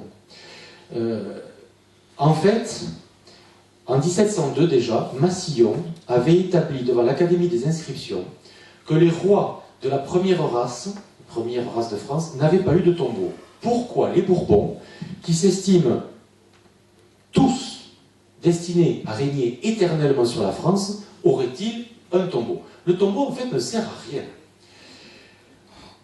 Eh bien, voilà où ont été enterrés les Bourbons, dans ce tombeau qu'on peut aujourd'hui visiter, où il n'y a plus leur cercueil, évidemment. Les cercueils étaient tous alignés, comme à la parade, le long des murs, sur des tréteaux en fer, sans aucun monument, avec juste dessus, sur le cercueil, la fameuse plaque en cuivre. Il y a quand même eu des projets. Bon, ben voilà le plan du caveau, l'escalier, tous les cercueils, et là, à l'entrée, un cercueil. Eh bien, ce cercueil-là, c'est le cercueil de Louis XV, qui a attendu jusqu'à la Révolution d'être remplacé par celui de Louis XVI. Le cercueil du roi mort était toujours placé juste en bas des marches, et il n'était déplacé dans le caveau que lorsqu'on le remplaçait par le cercueil du roi suivant. Donc Louis XIV, au moment où on a mis tous les insignes, où on a jeté tout dans l'escalier, on l'a déposé là sur des tréteaux. Et quand Louis XV est mort, le cercueil de Louis XIV a été déplacé ici. Et à la Révolution, en 1793, on a remonté tous ces cercueils qui étaient sur des tréteaux. Aujourd'hui, on peut se rendre un peu compte de ce que ça devait être, parce que quand on descend dans la crypte, avant d'arriver au tombeau de Louis XVI et de Marie-Antoinette, sur la droite, il y a une porte avec un guichet, et à travers le guichet, on peut voir les cercueils, notamment des filles de Louis XV. Et c'est pas très joli à voir. On est dans un état. Mais c'est tel que ça pouvait être, c'est-à-dire délabré et posé sur des tréteaux. Alors il y a eu beaucoup de projets de tombeaux. Ça par exemple, c'est le projet de Louis Métézeau pour la chapelle du chœur de Henri IV au collège de la Flèche. La promesse avait été faite en 1607 par le roi qu'il déposerait son chœur à la Flèche, mais les travaux n'ont abouti qu'à la mort de Marie de Médicis avec non pas ce projet-là, mais la construction de 2 monuments distincts pour lui et pour elle. Voilà le tombeau du chœur de Louis XIII qui était installé à l'église Saint-Paul-Saint-Louis à Paris. Toujours voir, mais le tombeau n'y est plus. Alors, il a été démonté à la Révolution. Le chœur était ici, dans un grand chœur en vermeil, soutenu par des anges en argent massif. Bon, vous imaginez bien que... Alors, non, justement, les anges en argent massif n'ont pas été détruits à la Révolution. Ils ont été démontés. Sauf que, ils ont été fondus en 1806 par Chaudet, pour faire une statue qu'on peut voir aujourd'hui au Louvre, qui est la statue de la paix, qui est une paix assise avec une corne d'abondance, qui très franchement ne dédommage pas de la perte de 2 anges plus que grands. Ils étaient plus que grandeur nature, les anges. C'est dommage, parce que la paix de Chaudet, franchement, elle est très froide. Mais on a le reste du décor. Vous voyez, les bas-reliefs qui sont ici, on les a tous, et ils étaient dans l'exposition. De très très beaux bas-reliefs du début du XVIIe. Et en pendant du tombeau du chœur de Louis XIII, Louis XIV avait fait créer le sien. Donc dans l'arcade qui était juste en face, sur le même principe, on avait des anges, plus que grandeur nature, qui supportaient, sous une couronne royale, le caveau, le tombeau du chœur de Louis XIV. Tout ça pesait quand même 120 kilos d'argent et de vermeil. C'est inutile de dire que tout ça a été récupéré. Le transfert du cœur a eu lieu seulement le 21 mars 1730, c'est-à-dire 15 ans après la mort du roi. Alors, les cérémonies et tout ce rituel, évidemment, à la Révolution, ça va s'arrêter, mais ça va se transférer. Et ça va se transférer au travers notamment de certaines cérémonies de translation de corps Marat. Les obsèques de Marat, en 1793, sont trait pour trait la reproduction parfaite des obsèques royales. Pratiquement à quelques détails près. Après la Révolution, on essaye de renouer. Napoléon n'a pas eu le temps. Bon, les obsèques, il ne les a pas eues telles qu'il les aurait souhaitées. Mais en 1815, avec le retour des Bourbons, on renouait, en particulier pour la cérémonie de l'exhumation des restes de Louis XVI et de Marie-Antoinette et leur inhumation à Saint-Denis, qui est représentée ici. Translation qui a eu lieu en 1816, si je ne m'abuse, exhumation à 9h du matin à Paris et inhumation dans la journée à Saint-Denis, avec toujours cette tradition du char tiré par 8 chevaux et un catafalque qui arrive à Saint-Denis. Sauf que ce jour-là, il n'y a pas eu assez d'argent. Les crédits étaient un peu serrés et on avait fait des décors un peu ratchoc. Et donc le dessinateur qui a fait ce dessin-là a utilisé ici un décor qui en réalité a été fait en 1817 pour le 21 janvier, l'anniversaire de la mort de Louis XVI. Voilà, donc il y a une petite trahison. Donc ce décor, le voilà, hein, fait le 21 janvier 1817, pyramide à l'égyptienne, façade de Saint-Denis entièrement drapée de noir. La restauration veut rétablir Saint-Denis dans sa fonction, mais la restauration ne va durer que 15 ans. Donc on va y inhumer Louis XVI et Marie-Antoinette, on va y inhumer le duc de Berry, assassiné en 1820, et Louis XVIII qui meurt en 1824. Entre-temps, on a donc eu Marat et différentes personnalités. Le 21 janvier 1817, on y amène le cercueil des filles de Louis XV qui sont mortes à Trieste et qu'on rapatrie. Elles sont inhumées à Saint-Denis, de même que tous les ossements royaux récupérés dans la fosse qui était à côté. Aujourd'hui, il y a une grande plaque avec tous les noms que l'on peut voir. Voilà la chapelle ardente du duc de Berry après son assassinat en 1820 par Louvel. Donc c'est un peu ce qu'on pouvait revoir au temps de Louis XIV et Louis XV, au Louvre, dans la salle même où on avait étendu le corps d'Henri IV au moment juste après l'assassinat. Et contrairement à la tradition protocolaire, ici, le roi Louis XVIII est présent, mais on ne le voit pas très bien, il est là, quelque part là, c'est vrai qu'il ne pouvait pas marcher, il était dans un fauteuil roulant. Tradition royale respectée, le duc de Berry a été le dernier personnage royal à être dépecé.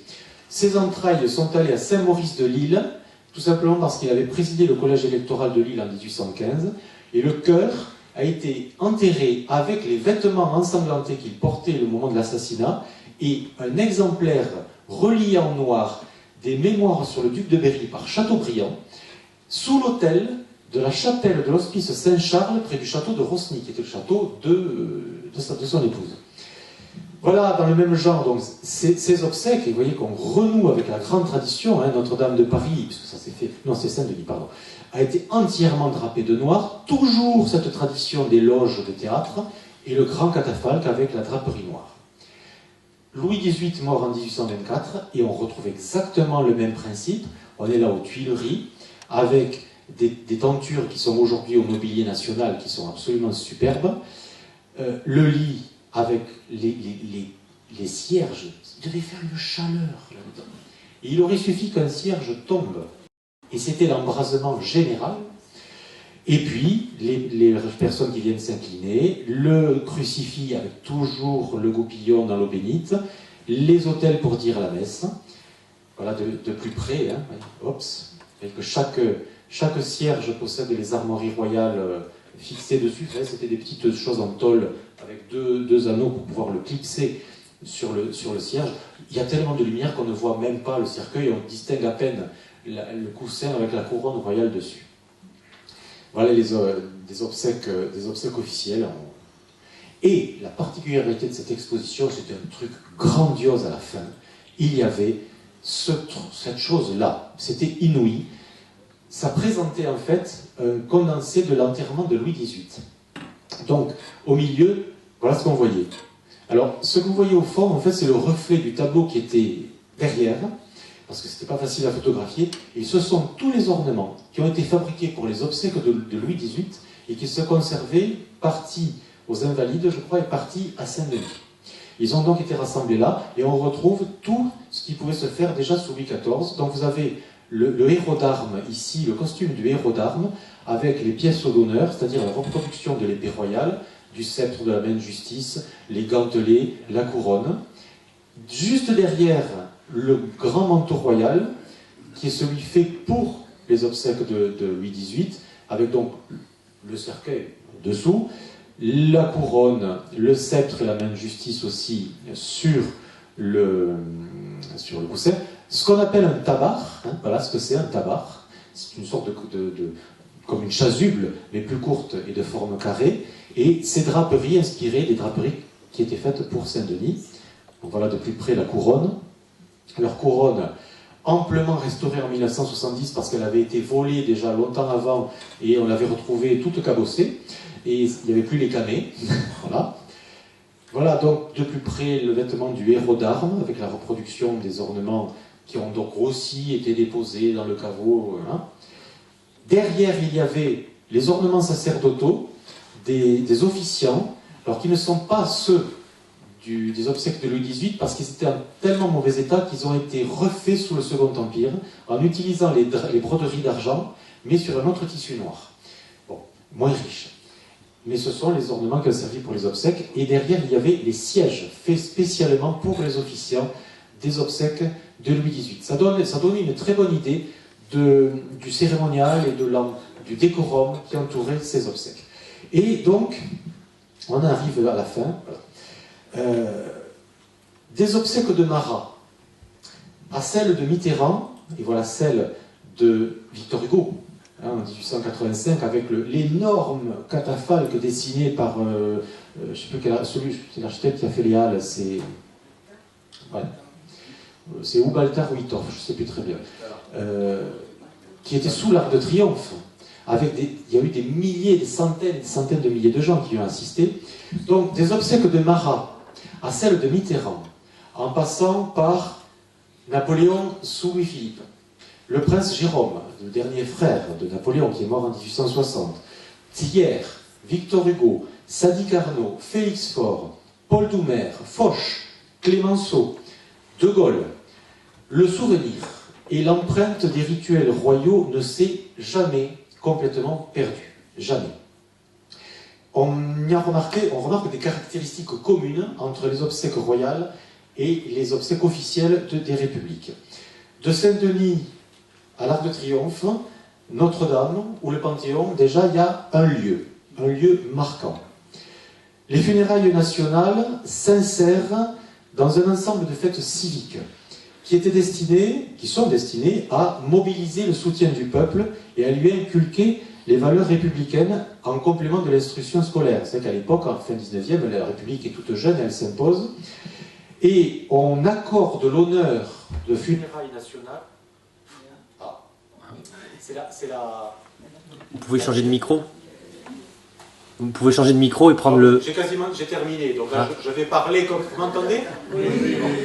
Donc, accorder l'honneur des funérailles nationales, c'est en conformité. On a l'impression qu'en fait, non, on distingue un personnage par rapport à l'idée d'égalité de la République, c'est pas bien. En réalité, accorder des funérailles nationales à un président, à un grand militaire, un grand général ou autre, un grand scientifique ou un grand poète comme Victor Hugo, c'est en réalité mettre en avant une des valeurs fondamentales de la République qui est le mérite. Et donc on expose le personnage comme étant méritant aux yeux de la nation. Comme De Gaulle, Mitterrand n'est revenu sous le feu de l'actualité et des projecteurs. De Gaulle, vous savez, le référendum, il part, mais un an après, il meurt, donc il revient sous le feu. Mitterrand, c'est pas tout à fait pareil, il quitte au moment où Chirac est élu, et il ne revient sous le feu de l'actualité qu'un an plus tard, justement, à son décès. Donc, il ne revient, De Gaulle et Mitterrand, que sous le feu de l'actualité qu'à l'occasion des funérailles pour lesquels Mitterrand a formulé des instructions précises dans son testament. Il y a d'abord eu le Rassemblement populaire du 10 janvier 1996 à la Bastille, puis le 11, les 2 cérémonies, officielles à Notre-Dame et privées à Jarnac. Pareil pour De Gaulle. Il y a eu la cérémonie officielle à Notre-Dame, mais l'enterrement a eu lieu à Colombey. La différence tous les deux, c'est que pour De Gaulle, ça a eu lieu dans la même journée, mais le corps était aux 2. Alors qu'en réalité, pour Mitterrand, il n'y était pas à Notre-Dame, il était à Jarnac. Il était impossible aux gens qui étaient à Notre-Dame d'être 1 heure après à Jarnac. Ça, c'était pas possible. Donc, à Jarnac, c'était privé. À Notre-Dame, c'était public. À Notre-Dame, la cérémonie pour Mitterrand a été aussi impressionnante que celle de De Gaulle. Mais le caractère religieux de cette cérémonie a heurté, ou du moins a mis beaucoup de participants mal à l'aise, parce que on se disait comment, il y a beaucoup, notamment des catholiques, qui se sont émus qu'un service religieux soit dédié à un homme qui n'avait jamais fait mystère de son agnosticisme. En réalité, on sait maintenant que Mitterrand était beaucoup plus complexe que ça, et que c'était un homme profondément religieux. Mais Mitterrand, c'est pas pour ça qu'il avait choisi ça. Il était extrêmement conscient, et ça a été le dernier des présidents de la République à l'être, conscient des enjeux politiques d'un décès de président, et il excellait dans la gestion de la dimension symbolique du pouvoir. Inutile de dire qu'autant Chirac, que Sarkozy, que Hollande, la dimension symbolique du pouvoir leur échappe, parce qu'ils n'appartiennent plus à cette génération dont Mitterrand était le dernier représentant, qui avait connu un autre type de représentation symbolique du pouvoir. Et je vais vous citer une anecdote qu'on m'a racontée très récemment, qui montre combien le président actuel, je ne sais pas pour le précédent, l'avant-dernier, mais celui-là, a un sens très particulier de la symbolique du pouvoir. On nous a offert pour Belle Perche un menu d'un récent repas fait à l'Élysée pour la reine d'Angleterre. Quand même pas le premier personnage venu. Eh bien, François Hollande a demandé, lors de la préparation du repas, à ce qu'à la fin du repas, la reine fasse le tour des tables pour saluer les gens. Vous imaginez? Ça ne se fait pas. Non. Inutile de dire que le protocole de Buckingham a dit que ce n'était pas négociable. Mais enfin, quand même, il faut oser. Ni De Gaulle, ni Mitterrand, aucun n'aurait eu l'idée de dire... Voilà, vous voyez, un sens du pouvoir, de la représentation qui s'est un peu perdu. Sans parler que lors du repas, je le sais aussi, étaient invités des footballeurs. Que faisaient des footballeurs à un repas avec la reine d'Angleterre? Ils ont passé le repas avec leur téléphone portable à faire des selfies devant la reine d'Angleterre en train de manger. Sous Mitterrand, sous De Gaulle, sous Pompidou, c'était pas possible. Bon, on change d'époque. Hein. Alors, je reviens à mon truc. Le concept... Donc pourquoi avait-il choisi Notre-Dame et Mitterrand? Certainement parce qu'il savait que cette cathédrale incarne la tradition française. C'est Notre-Dame, c'est la cathédrale de la France.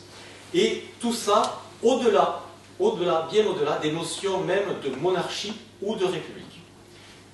Le concept de républicain de l'individu rejette l'union mystique du corps avec l'État. Mais, durant les funérailles nationales, un grand homme traverse tout le processus qui le rapproche de la figure royale duel. C'est-à-dire que la figure royale a 2 corps. Il y a le corps charnel et le corps politique, qui incarne, ce corps politique, le corps immortel de la royauté. Au moment de la mort, le chef d'État républicain est un humain comme les autres, complexe, mais au cours des étapes de la cérémonie, ce sont des traits qui, comme pour les rois, s'effacent, s'estompent progressivement, et comme le roi se changeait en un personnage désincarné, le roi mort se changeait en un personnage désincarné, le président de la République, au moment de la cérémonie funèbre, se change en une sorte d'ancêtre qui incarne les valeurs de la République elle-même. L'inhumation faite, eh bien, il est devenu, on oublie le personnage, ses qualités, ses défauts, il n'est plus que, comme Louis XIV après sa mort, ou tous les rois après leur mort, une incarnation du régime, comme le roi enterré était l'incarnation de la monarchie. Voilà, je vous remercie.